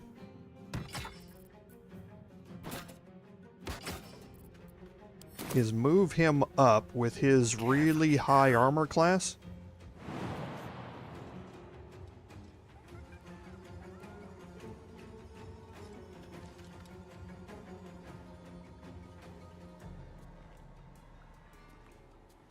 So that where he's taking the incoming fire.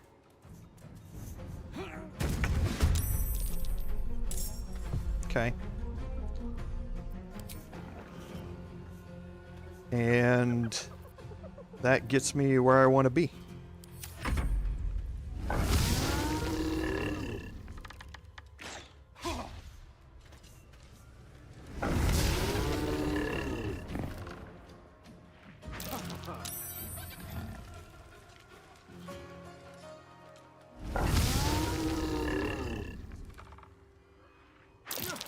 And that's a mistake on my part. I should have not put them so close together so that they're both within the range of the arrow of acid.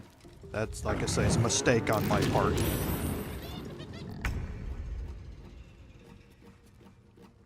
Okay, so now from here, we're going to have some gnolls that start trying to make their way in here. And Flynn rolled really, really well.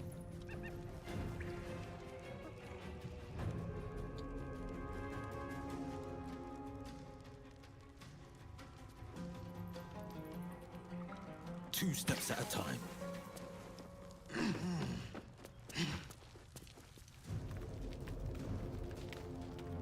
Okay, so I am going to hex.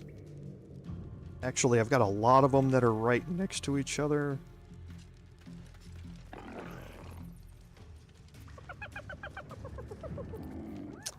I would like to save that probably to see if I can if they stay grouped up at all for another shatter. But no. I am going to go ahead and cast Hex here, and I'm going to cast Hex Strength again. Because I want to try and use Repelling Blast to knock Flynn backwards over and over and over again.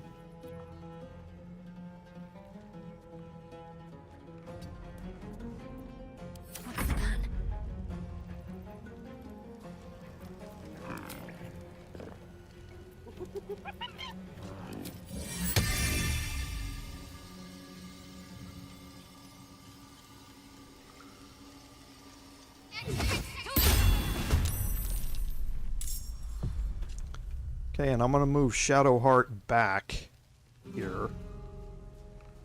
But try and move her somewhere where she's not AoE-able. Her armor class is still high, though, because she's got a shield as well. So I think I actually won't move her back. I'll just move her somewhere where she's not AoE-able.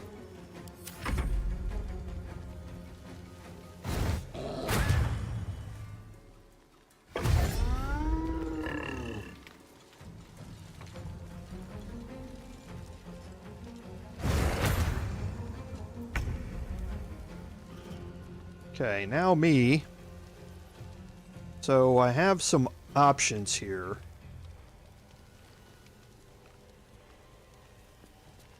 As to how I want to do this, and I think... So he's got a +2 to wisdom checks, which is not great for me.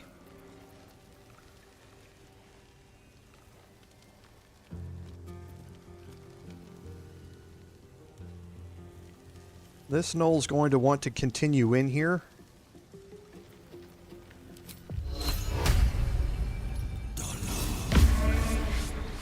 Okay, so he's locked in place now because he's frightened for the next 2 turns, so he's going to stay there in the flames and just keep burning. These flames are going to go out here in another turn anyway.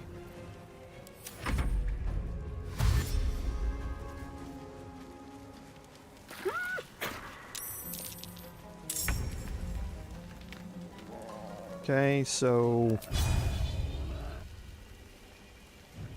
let's try and get rid of one of these.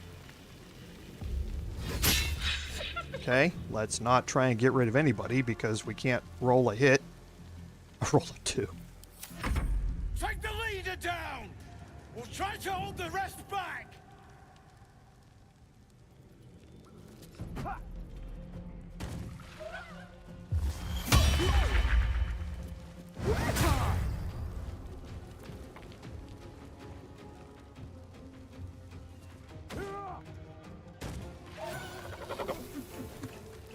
Okay, well, they did the job for me.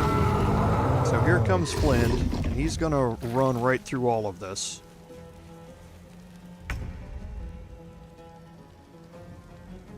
Okay, now Flynn is not threatened. That's a shame.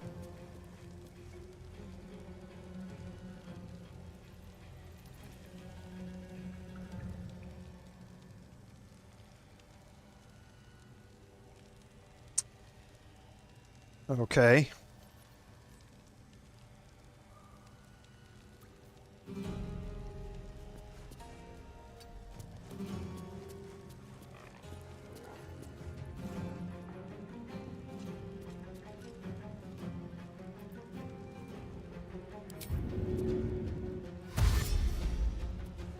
Time to move. I'm gonna get him into position for something a little bit later on here.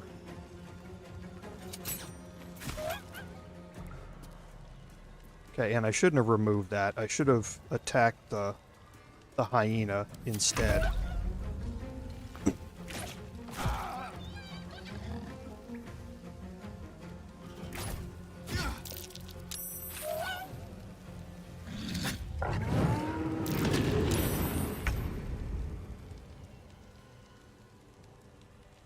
Okay, so the original plan isn't going to work. No time to waste. No, Wyll, you weren't even supposed to go that way. Your path... Oh, the path thing. Didn't the path show him going down this way? And he decided to go down the ladder instead? Wyll, you're killing me, Smalls. Because now he's going to have to take another attack of opportunity to get past the hyena. You're killing me, Wyll.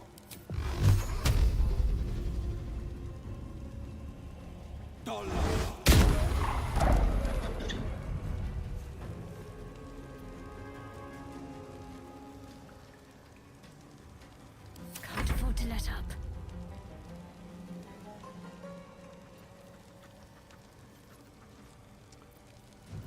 And here, again, I'm just focused on...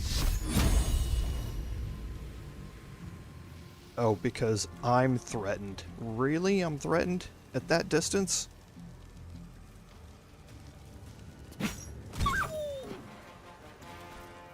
Okay, fine.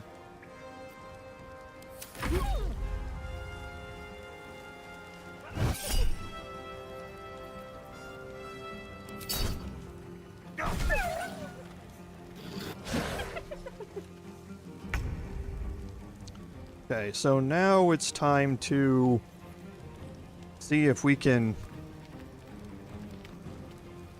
lay some hurt on Flynn here. I don't like the fact that it's going to be a small chance to hit.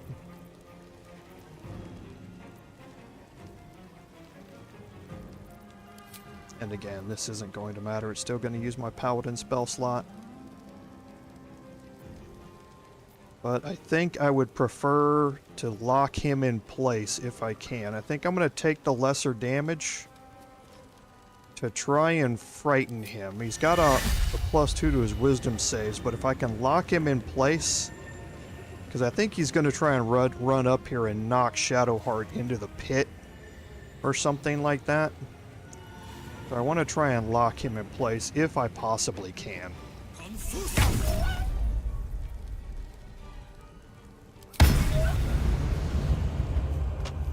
Okay, so he saved against...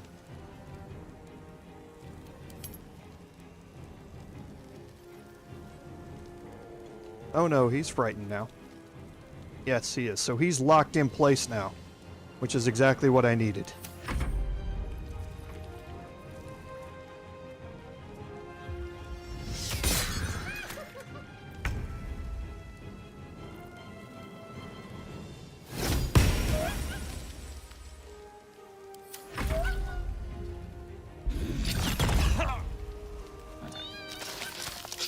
Okay, great. Alright, well, thankfully, it wasn't nearly as bad as it could have been. He only healed 3 points. Let's go.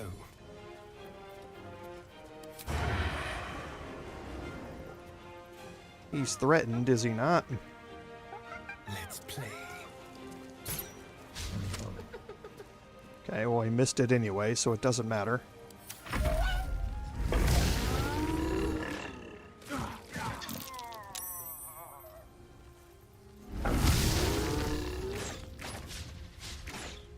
Frenzied Fury is just bad.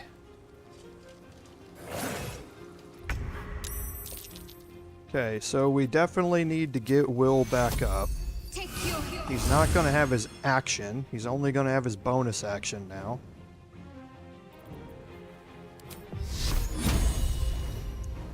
I think I'm going to hold off on Flynn and try and get rid of some of the other Gnoll fangs that are frenzied. So these two have already gone. This one's turn's already over. This one's going to be melee based. So I think we'll just take them out for the next turn. So that's this one and this one and him. Let's take him out. Bleed for me.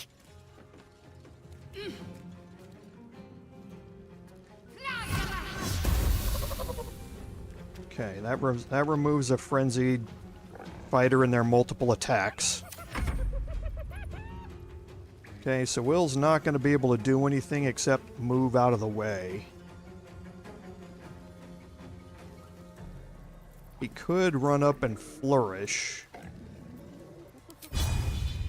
It's only a 45% chance to hit. What to do.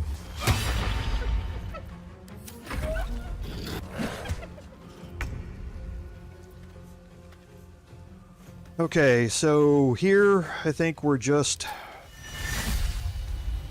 down for a regular Divine Smite. It's a 55% chance to hit. I would prefer a higher chance to hit. And who is this?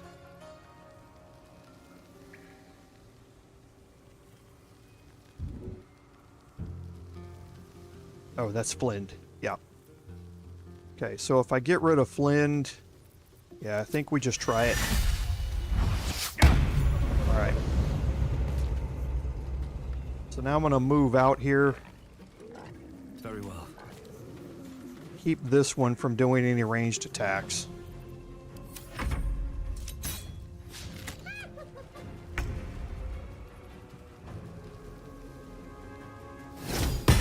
Alright, that'll work too. So now for Astarion, we need to kill this Gnoll Hunter, and either way we look at it, he's going to have disadvantage on this, I think. Can he... Okay, so he can get to a point. He needs to be down here. Yes, here. Let's see if we can hide here. Shadows. Cut a path, then a thread. Okay, and I'm at least up my chance to hit. Never mind. 65% missed. So now he's going to get a bunch of attacks.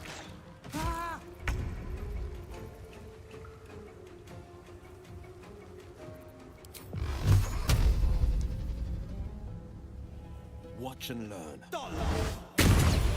Alright. I'm ready. And for here, doesn't really matter. Missed 80%. That was unnecessary damage.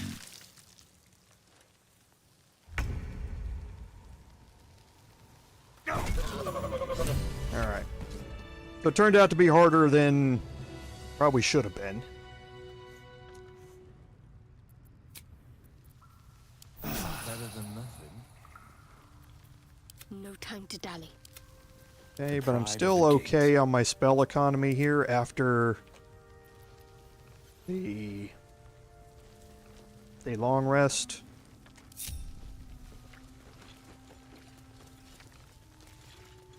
And Rugen's still alive, but Ollie died. Thank the gods that's over. Wish you'd been with us when the beasts attacked on the road. Might have been more survivors. I don't suppose you saw any of my crew alive out there.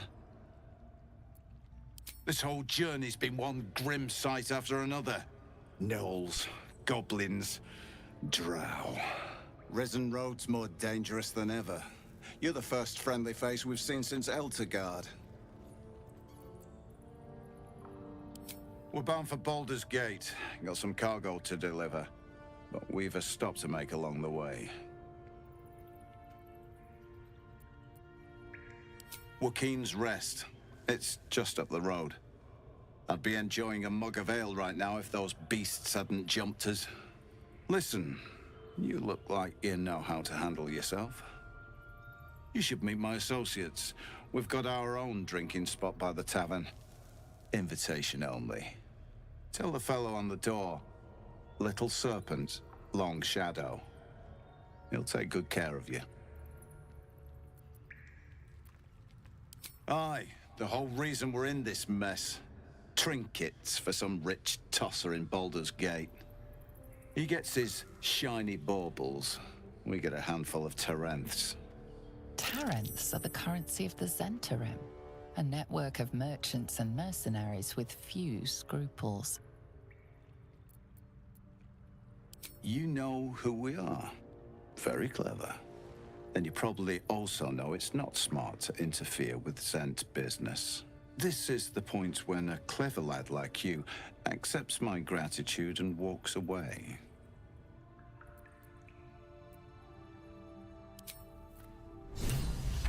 Poor lad. Okay, so You deserve better.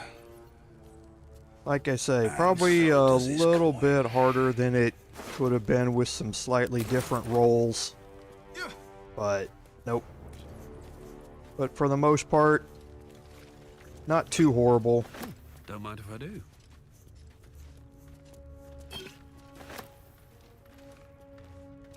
And we're going to stay away from the caravan strongbox. I'll be glad to see the back of this. Brought nothing but rotten luck since we left Eltergard. Okay, so let's temporarily just take some of this heavier stuff here. Move it to Shadowheart.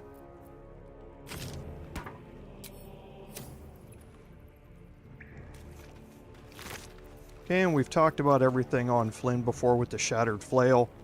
Very interesting, but the chance to go mad is not so great.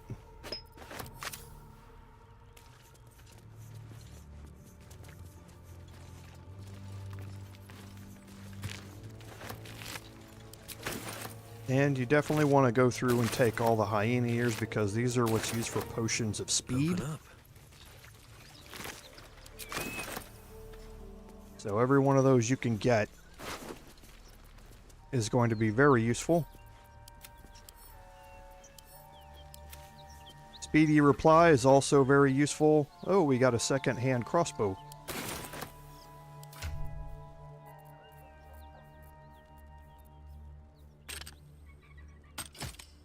So Astarion can now make offhand attacks with his On my way. with his other hand crossbow. That symbol in the blood. What does it mean?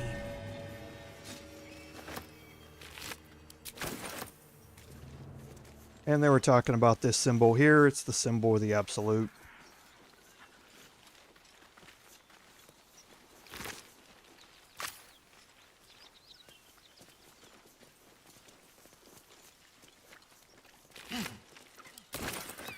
Okay, so we have a little more searching to do here inside of the cave.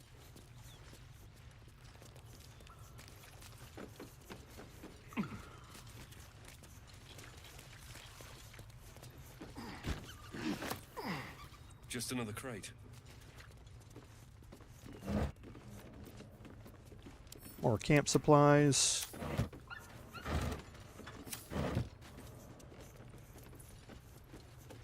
Okay. So now for Astarion, this is where what we were talking about in our last live stream, we're having the boots that gives him the extra 1.5 meters of jump distance, is where it comes in for situations like this. Now, what we want to make sure that we do here is that we have enough of this cleared out that we're not going to be encumbered by that chest. And then we will jump over there and get it. Or by this wooden trunk, I meant. Let's have a look.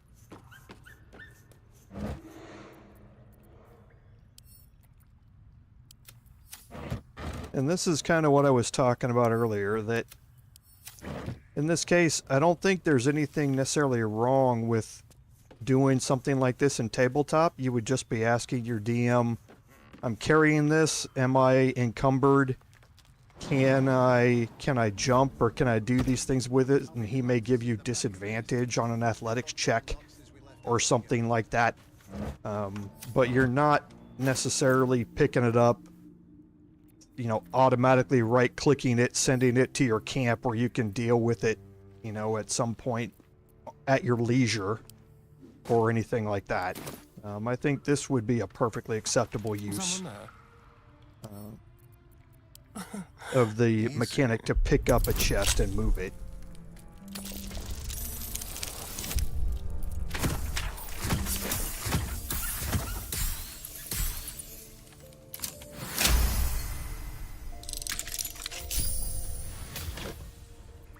Okay. Portion of glorious vaulting. What do you know? I will leave that on Astarion. And actually, we didn't need to group. We want to take Shadowheart over here.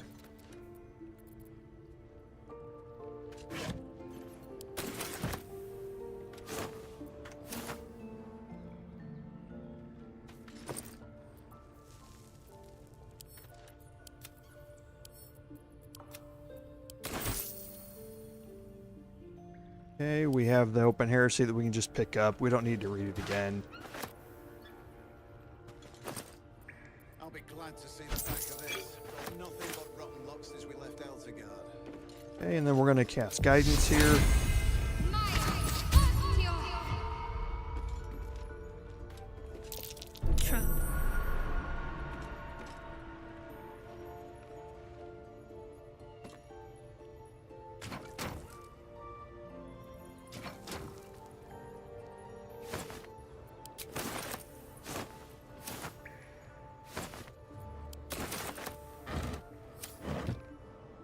Okay, and then I can move Astarion up here to deal with the trap.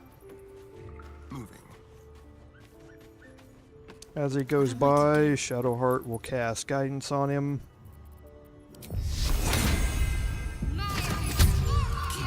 Close.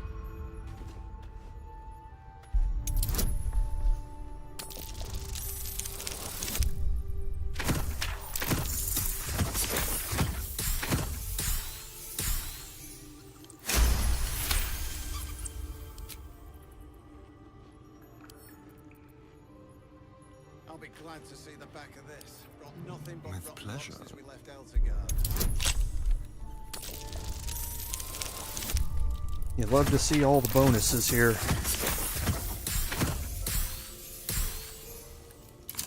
These numbers aren't very big now. Trust me, when you get into Act 3, those numbers get pretty big. Okay, so again, Reason's Grasp. We've learned about it previously. We're not going to have a barbarian type character in this playthrough. So Reason's Grasp are something that I can keep for Gale to absorb. Step lightly. Can't give up now. Another step forward.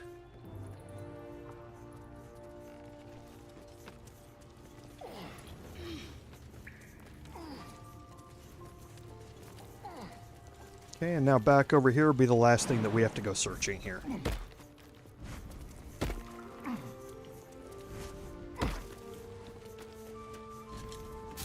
be glad to see the back of this. Got nothing but rotten luck since we left Eltegard.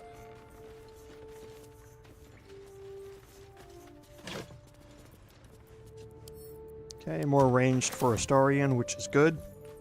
And that's the good thing also about having that offhand attack with the hand crossbows, is that he can utilize that with specialty arrows like those as well. So what might be a standard offhand attack with low damage, you can now add effects like, you know, arrows of Ilmater or arrows of ice or lightning or fire or something like that, where the effects are dealing or having a much bigger impact than just the raw damage. Okay, so we'll just move our way back out here onto the main road. And of course, Wyll, because of his pathing, walked into the fire, because why not? A hero at heart. Love this game. So 4, 6, or 8, 6, 7. Let's split off a couple here.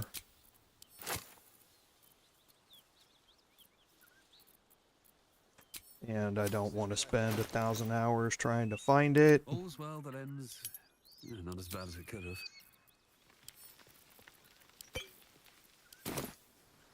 Defender of the people. Let's move. Okay. Need to find a way forward. Now we'll move out. This is the other entrance across from that same direction that leads into the hard to get to jumping area. And we'll pick up some camp supply or some crafting ingredients on our way out of here. And we'll have the last combat encounter coming up here. And they're all down here. And we're going to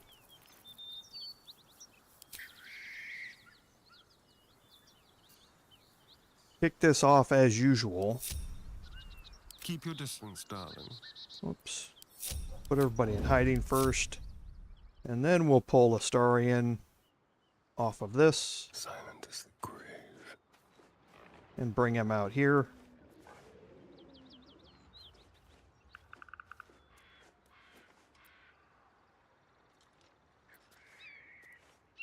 Okay, and they're all there.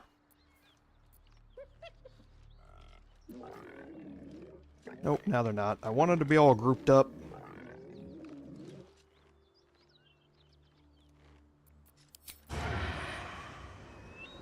Oh, his path is interrupted there.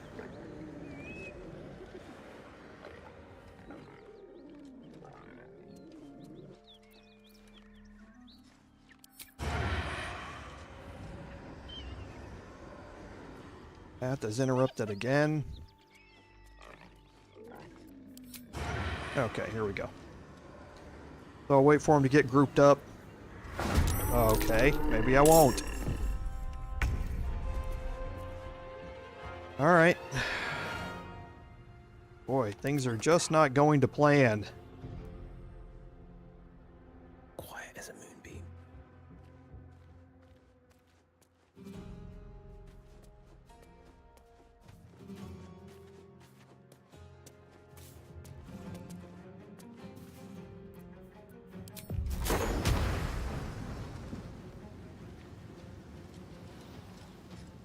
Strike from the shadows.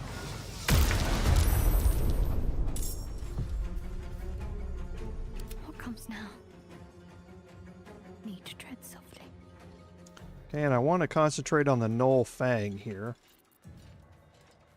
With her. Got a huge chance to hit, so I'm going to up the damage as much as I can. Good deal. I can be subtle sometimes. And last will be me, and it looks like I can get in there because of the detection cones. I can walk my happy self right in here.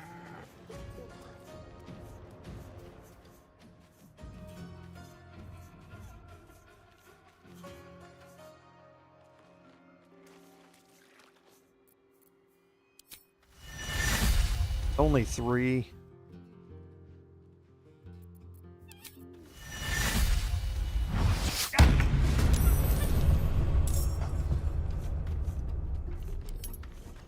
Don't say it.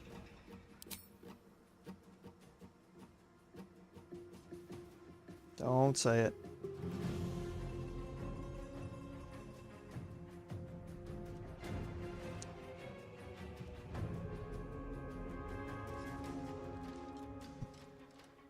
Okay, I don't want to use both of these at the same time, so I'm just going to use one attack here. Oh.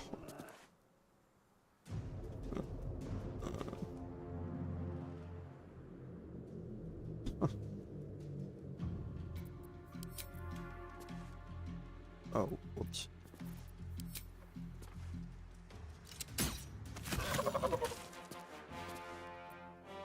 I'm not saying anything.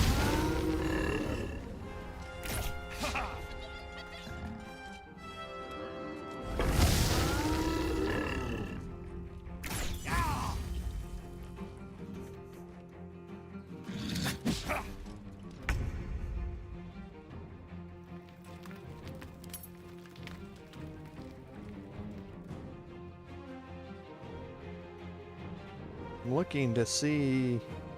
It doesn't show me the attack roll against. Oh, there it was. It rolled a 20. Of course, it was a crit. Okay.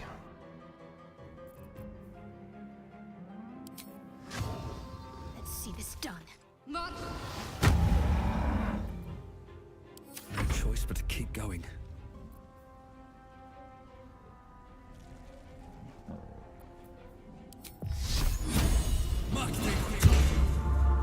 Let's see if he can avoid any more damage here. Battle favors the fearless.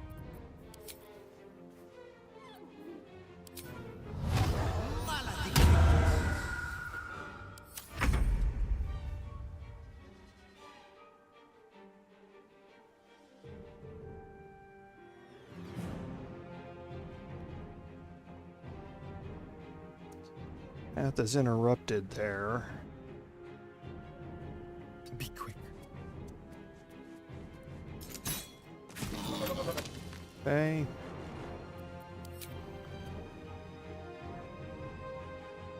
I don't care if it's disadvantage.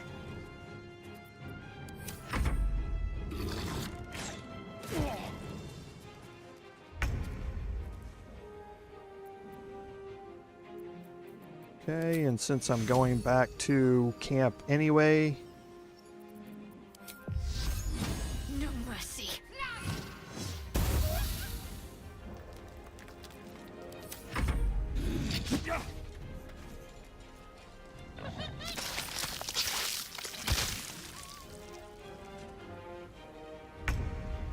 that's not gonna save you from this. That's what I get for talking. That's what I get for talking.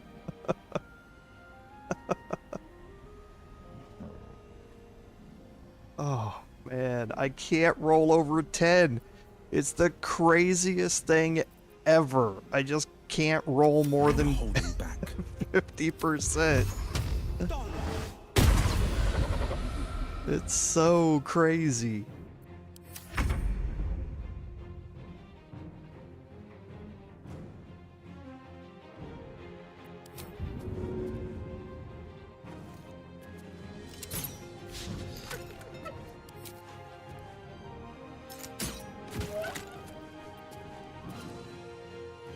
Let's just move him back out of the way.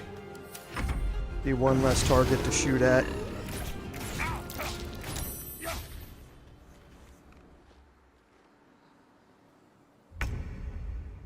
He's not going to be able to see him no matter what. Yeah, can't see him. For a dull moment. Shouldn't have made me your enemy.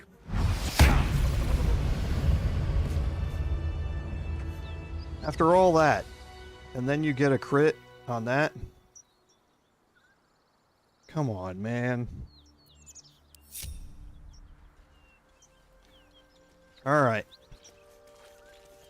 Wonder if the gods are watching me. So I am out of everything, but I think I have enough here to take care of the hyenas. What a day. I could really use some shut-eye.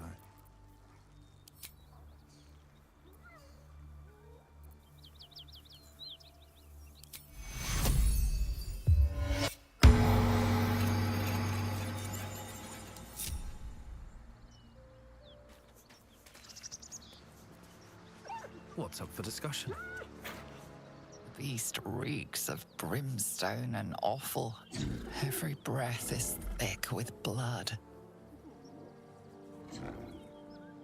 You hear what comes next before you see it. The sharp snapping of bones and a yelp of pain as her body starts to twist and undulate. You watch with cold realization. This isn't the end of one life, but the start of another. Gnolls can spawn from the corpses of dying hyenas.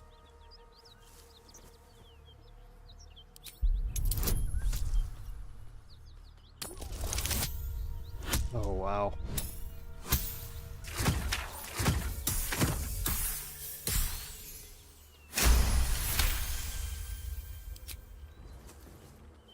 You land a swift strike against her skull. She yelps, then goes still. As the life fades from her eyes, the gnoll within her dies too, stillborn.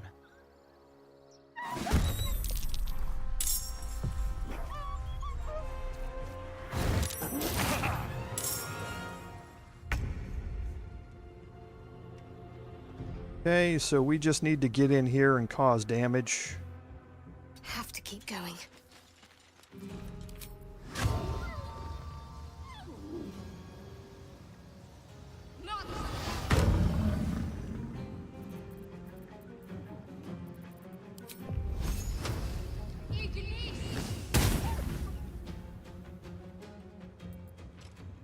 Okay. Battle favors the fearless.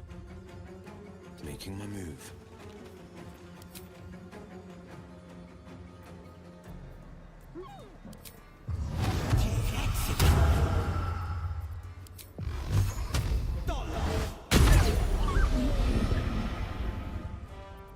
I missed this. And Astarian here.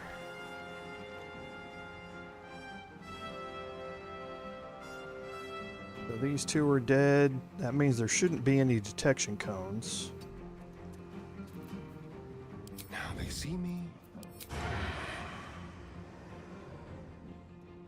Still lists me as outside normal range. I'm not entirely sure why.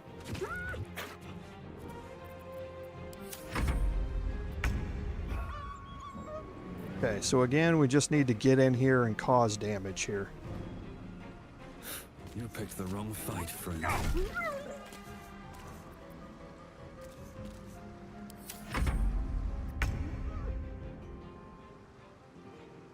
No time to waste.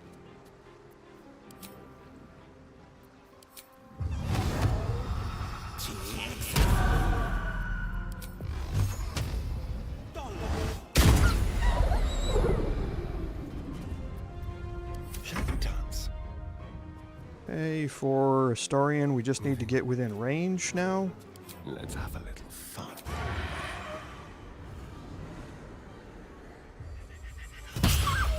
Ah, that's exactly what we needed. Got to keep fighting. And now, hopefully this is it. I should have reapplied Hunter's Mark first, but it worked out. Okay, so we cleared out all the combat encounters up here, which is what the goal was. I reckon they've infested the entire coast. Without having to use another long rest, because now I get to head back to camp. And deal with the consequences.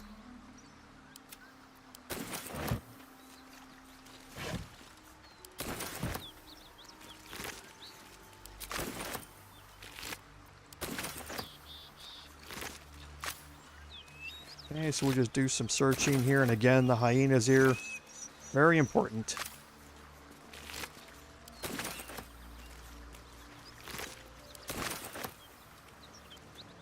I bet that'll fit in my pack. Oops.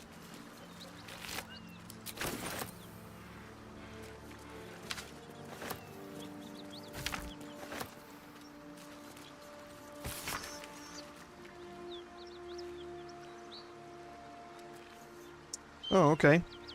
A rather interesting letter about some of the things that happened in, or that are happening in the Nine Hells. There's way too much lore there. If you want to learn about the Nine Hells,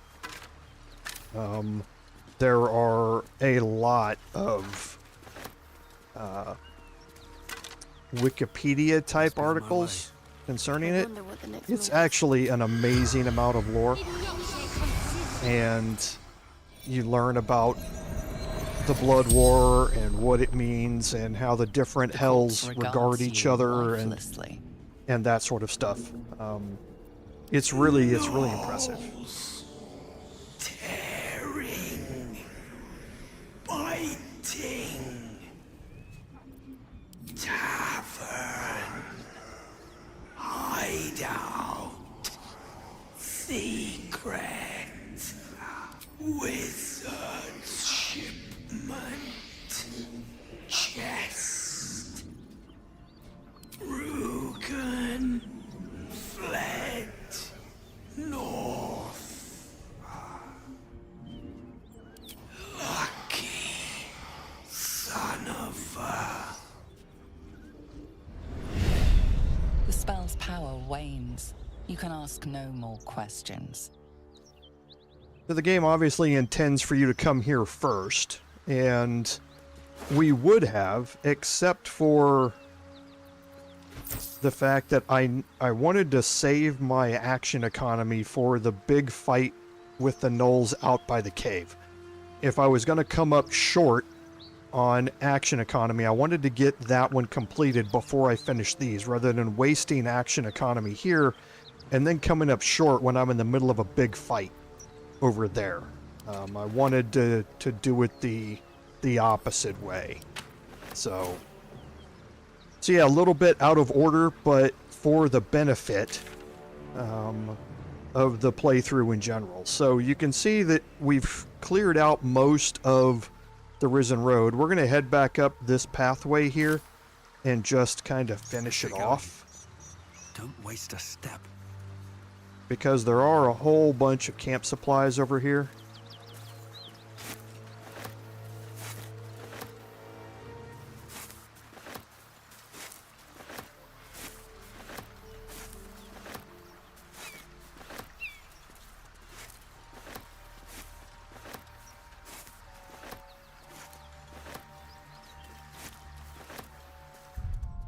Just another crate.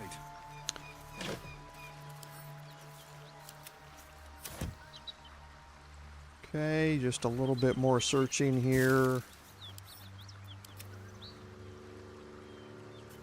And I think this is it. Okay. There's an autumn crocus here.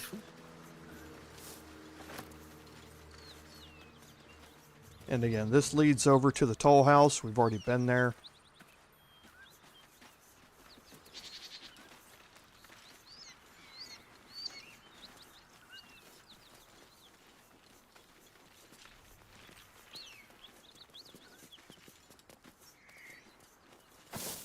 And a lone dead hyena here. Hopefully I don't step in the flames to search him. Just to take his ears. Okay.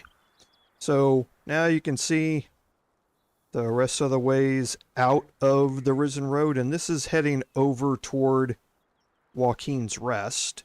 And we're not going to do that today. We can go down here and kind of open up the mini-map a little bit and just see this area, but we're not going to go down and explore this area yet. What's hiding here?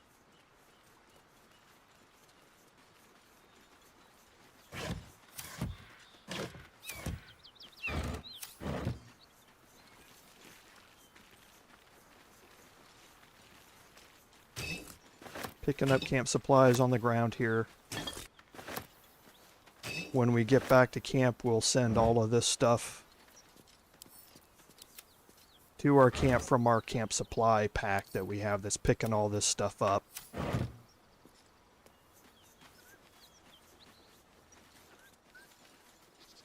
And again, we're not going to get too close to anything over there yet.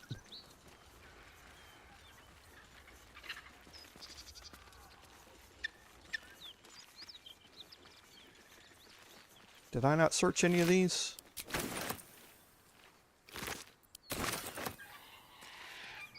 Guess I didn't. Well, good thing I came back around here.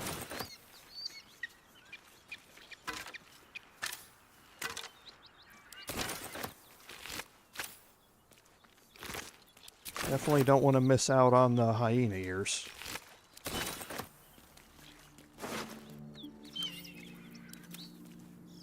And the open letter, we've read that before. It's just a lore letter. Nothing else in particular special about it. Okay, so Joaquin's Rest is right here. On the map. This is the tavern behind it, where you can meet with Rugen. So now we are going to, we'll step out of the blood a little bit.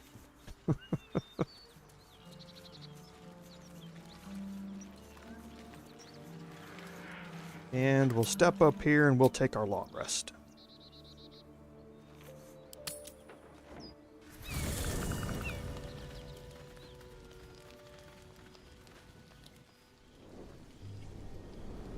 Hellsfire. She's coming.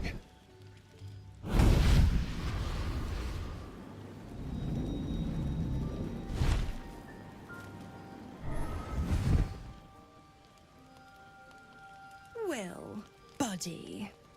I thought it was time I dropped by the doghouse. Mizora. The one and only. You haven't introduced me to your friends. Where are your manners?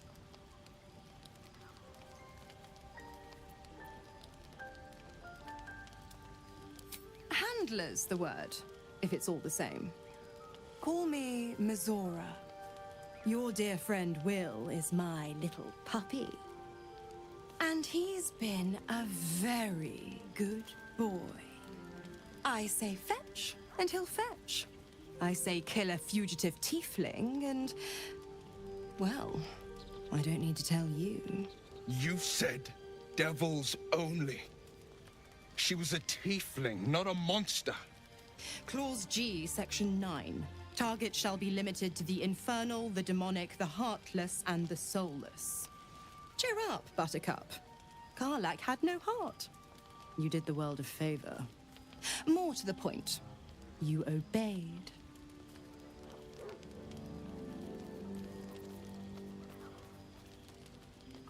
He's the Blade of Frontiers.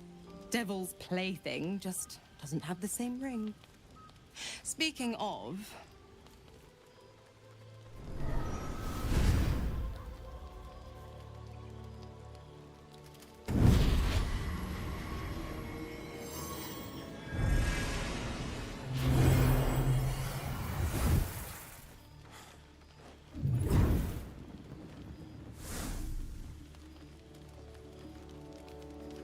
always a pleasure. Shame that tadpole's gone and pissed on your party. But I'll be damned if it goes pissing on mine. I've got some errands to do. But don't you fret much, pup. I'll be back in 3 shapes of your tail. Keep an eye on him, will you? I'll be keeping mine on you. Oh, and Wyll, don't forget, our pact still stands. Ta-ta.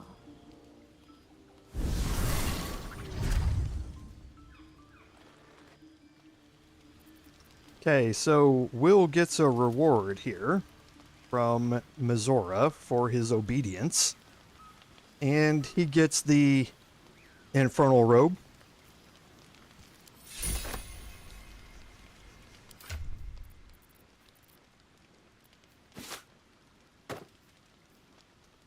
So the Infernal Robe, very rare clothing. It's armor class +1 for just armor. or I mean just for clothing. It's not armor. So Wyll's proficient in light armor, but he gets a set of clothing, which means his armor class is decreasing by 1 here. It also has Fire Shield Warm in it. So basically this is like Flame Shield. You are resistant to cold damage, and you don't have to make a saving throw against it. It's just halved for all cold damage. And you deal 2d8 fire damage to anyone who hits you with a melee attack. This takes a bonus action to activate it, not an action. It lasts for 10 turns, and it refreshes every long rest. So, it's not the greatest of all rewards or, increases in his ability, so to speak. But it is what it is. That's what Mizora deigned to give him, and you have to admit, it looks pretty cool, right? So, he did have a substantial increase in the drip factor here.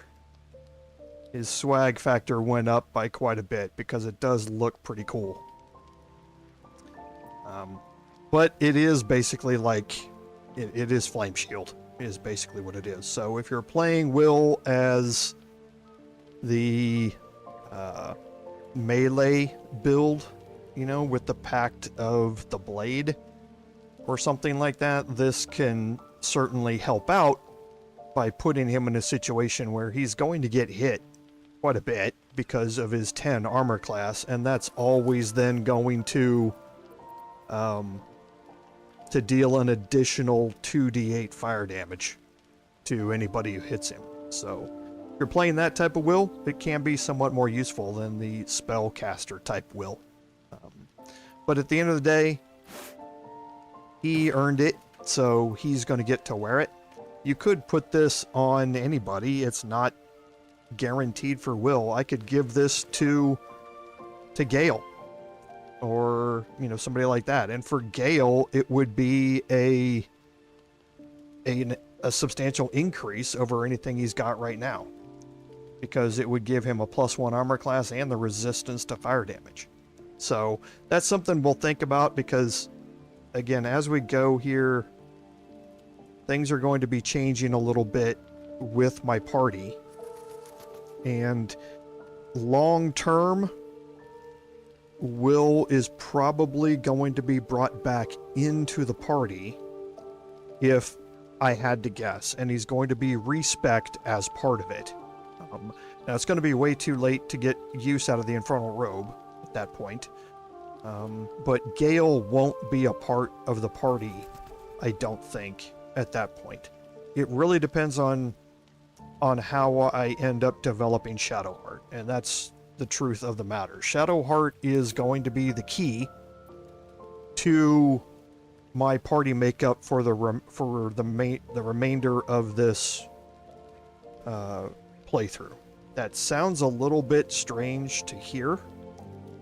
However, I think once you see what the overall plan is for how I manage my action economy, you're going to see how Shadowheart plays into it. That's why, again, I'm playing the character origin stories a little bit differently, but that's part of why I played Wyll the way I did, is because his storyline with Mizora is going to become a lot more complicated as we go here. And I want to show you something else. I actually missed a line there that I shouldn't have in the interaction with Mizora, but I want to play up that interaction. And Shadowheart's origin story is going to get very interesting for all of us. And how I multi-class her going forward is going to be critical to who stays in my party and who doesn't. Right now, the only two that are guaranteed to stay in my party are me and Astarion. Shadowheart right now, assuming that I can get her multi-classing to work the way I want it to work. If it does, she's guaranteed to be in it. And Wyll's slot can be taken up by a multitude of people at this point, depending upon how I want this to go. So that's why, especially Wyll and Shadowheart, you're going to see some interesting things happening. I'm hoping that everything works out with these two, but we'll kind of see. I'm trying not to give away too many spoilers about how I want this thing to go, while at the same time kind of explaining a little bit of my thought process here. I know things are a little different, like Philip said. It wasn't expecting the demise of Karlach, but nobody was. You weren't the only one, Philip. So you'll see a bunch of changes and interactions here that you don't expect, and that is part of the way forward here for us in this. So we all just get used to it. So the alchemy patch here, I need to transfer these over.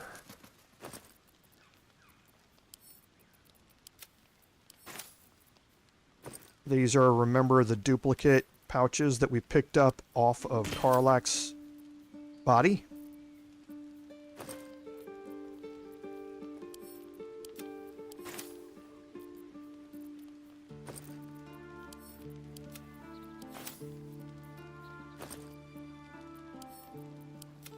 Okay. But for now, I'm going to be, when I head back to camp here, or in camp here, I'm going to be removing Wyll from our party and bringing Gale back.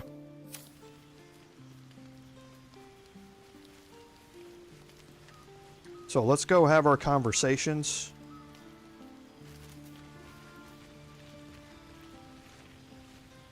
I have a lot on my mind. Huh. So that's what people mean when they talk about butterflies in their stomach. Did you want something?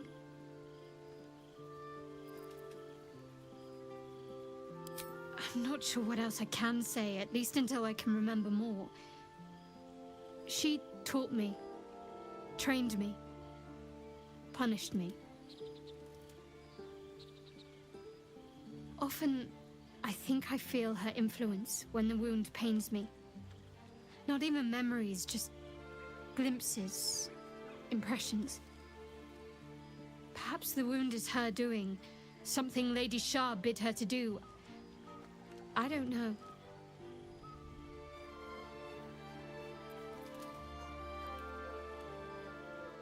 Very serious of you, but go ahead. It's strange. I've been dwelling on what I told you before about wanting to become a Dark Justiciar. But perhaps I should be content with my lot. I'm already blessed to have you at my side, after all. Fine. What's on your mind? Quite splendidly, to give credit where it's due. You and I have shared some good times together, and it seems we have plenty in common.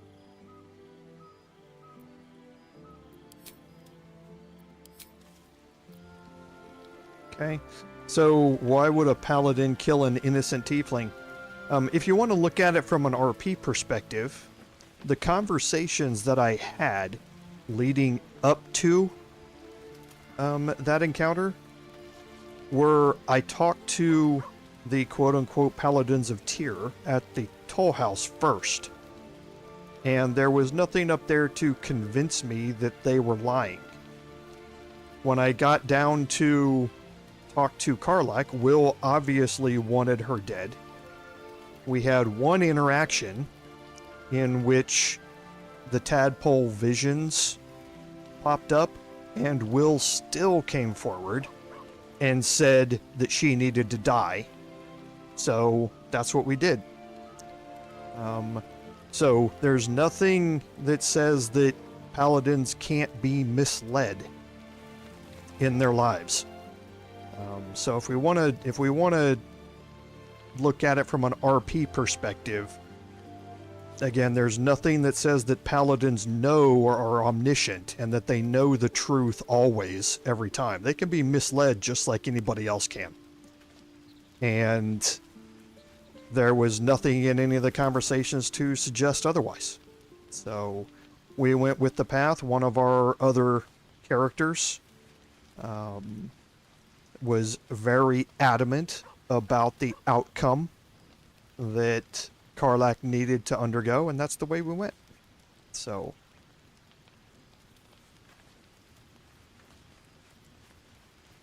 there were no checks on anything during our conversations.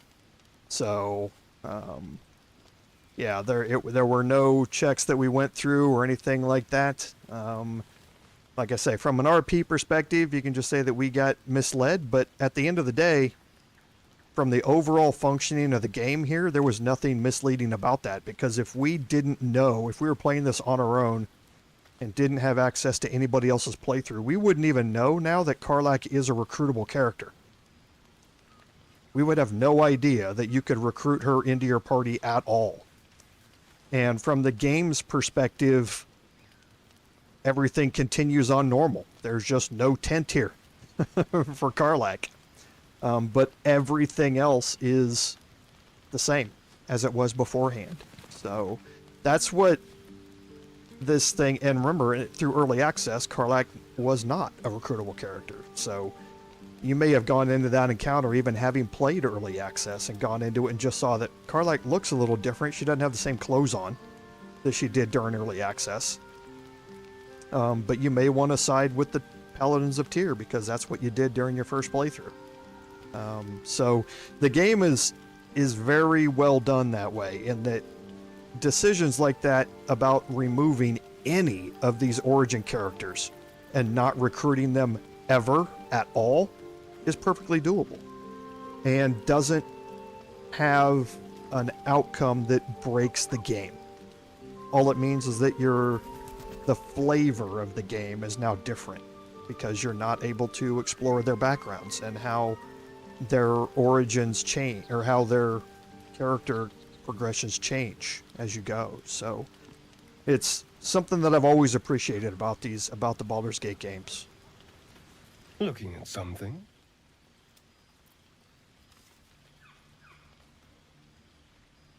The only benefit to a mirror when you have my condition, it doesn't quite make up for the lack of a reflection, mind you.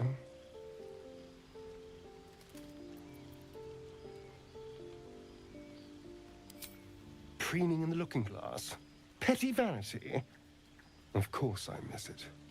I've never even seen this face. Not since it grew fangs and my eyes turned red.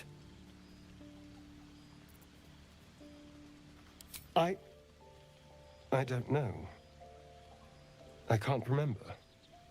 My face is just some dark shape in my past. Another thing I've lost.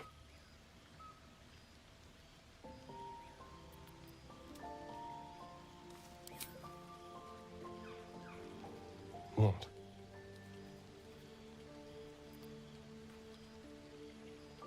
I want to know what the world sees when it looks at me. What you see.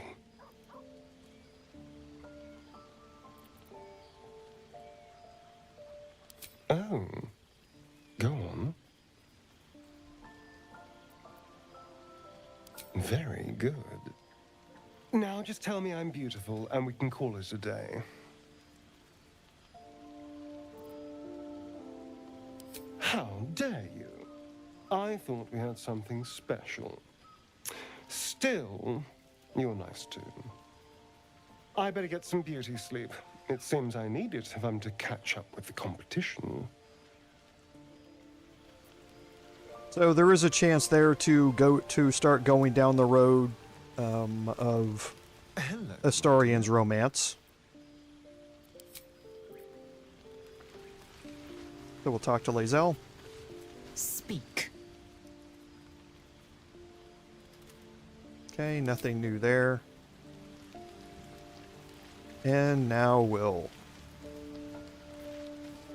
Damn it all. What have I done? I'd be hunting devils and demons, Mizora said. Traitors and hypocrites, heartless evils of all sorts, but not this. Not Zariel's victims, not innocent tieflings. Karlach showed us the truth, and I refuse to see it.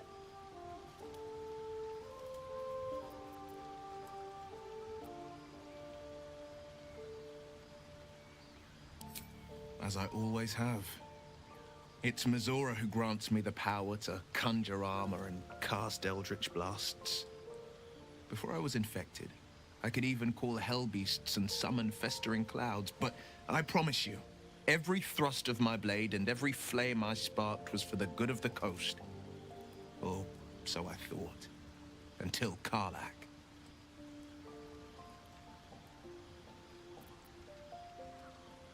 I can't utter the terms or circumstances of the pact. I can tell you most all else, but the pact, I'm forbidden, unless Mizora permits it. But I'll say this. The moment I pacted myself to Mizora, I have not regretted for a heartbeat. It was my proudest deed. It was worth the sacrifice. All I can give you on that is my solemn word. Okay, we'll talk to him again. Well met.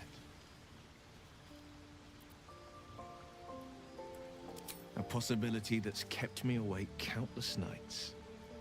But I don't have a clue where to start, other than play her games and play by the rules.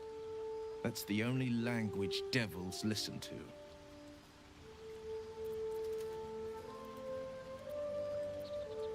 There could well be. She has the blighted thing. What I know of it is simply what has engraved itself upon my memory. My contract is very clear. I can bring Mizora no harm. She'll have to let me out of my pact willingly. The only way out is if I can out-bargain her. We're standing here with nothing but the clothes on our backs and the worms in our heads.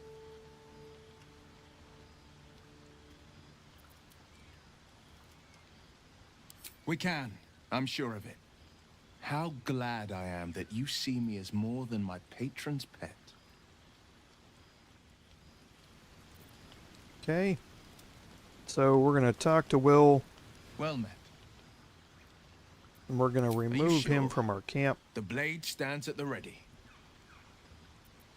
And just when things were warming up. Or from my party, I mean, and talk to Gale. How can I help? With pleasure. Lead on. Okay.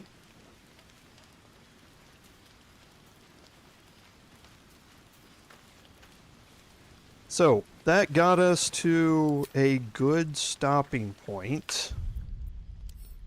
We are going to pick up next week with us heading to Joaquin's Rest.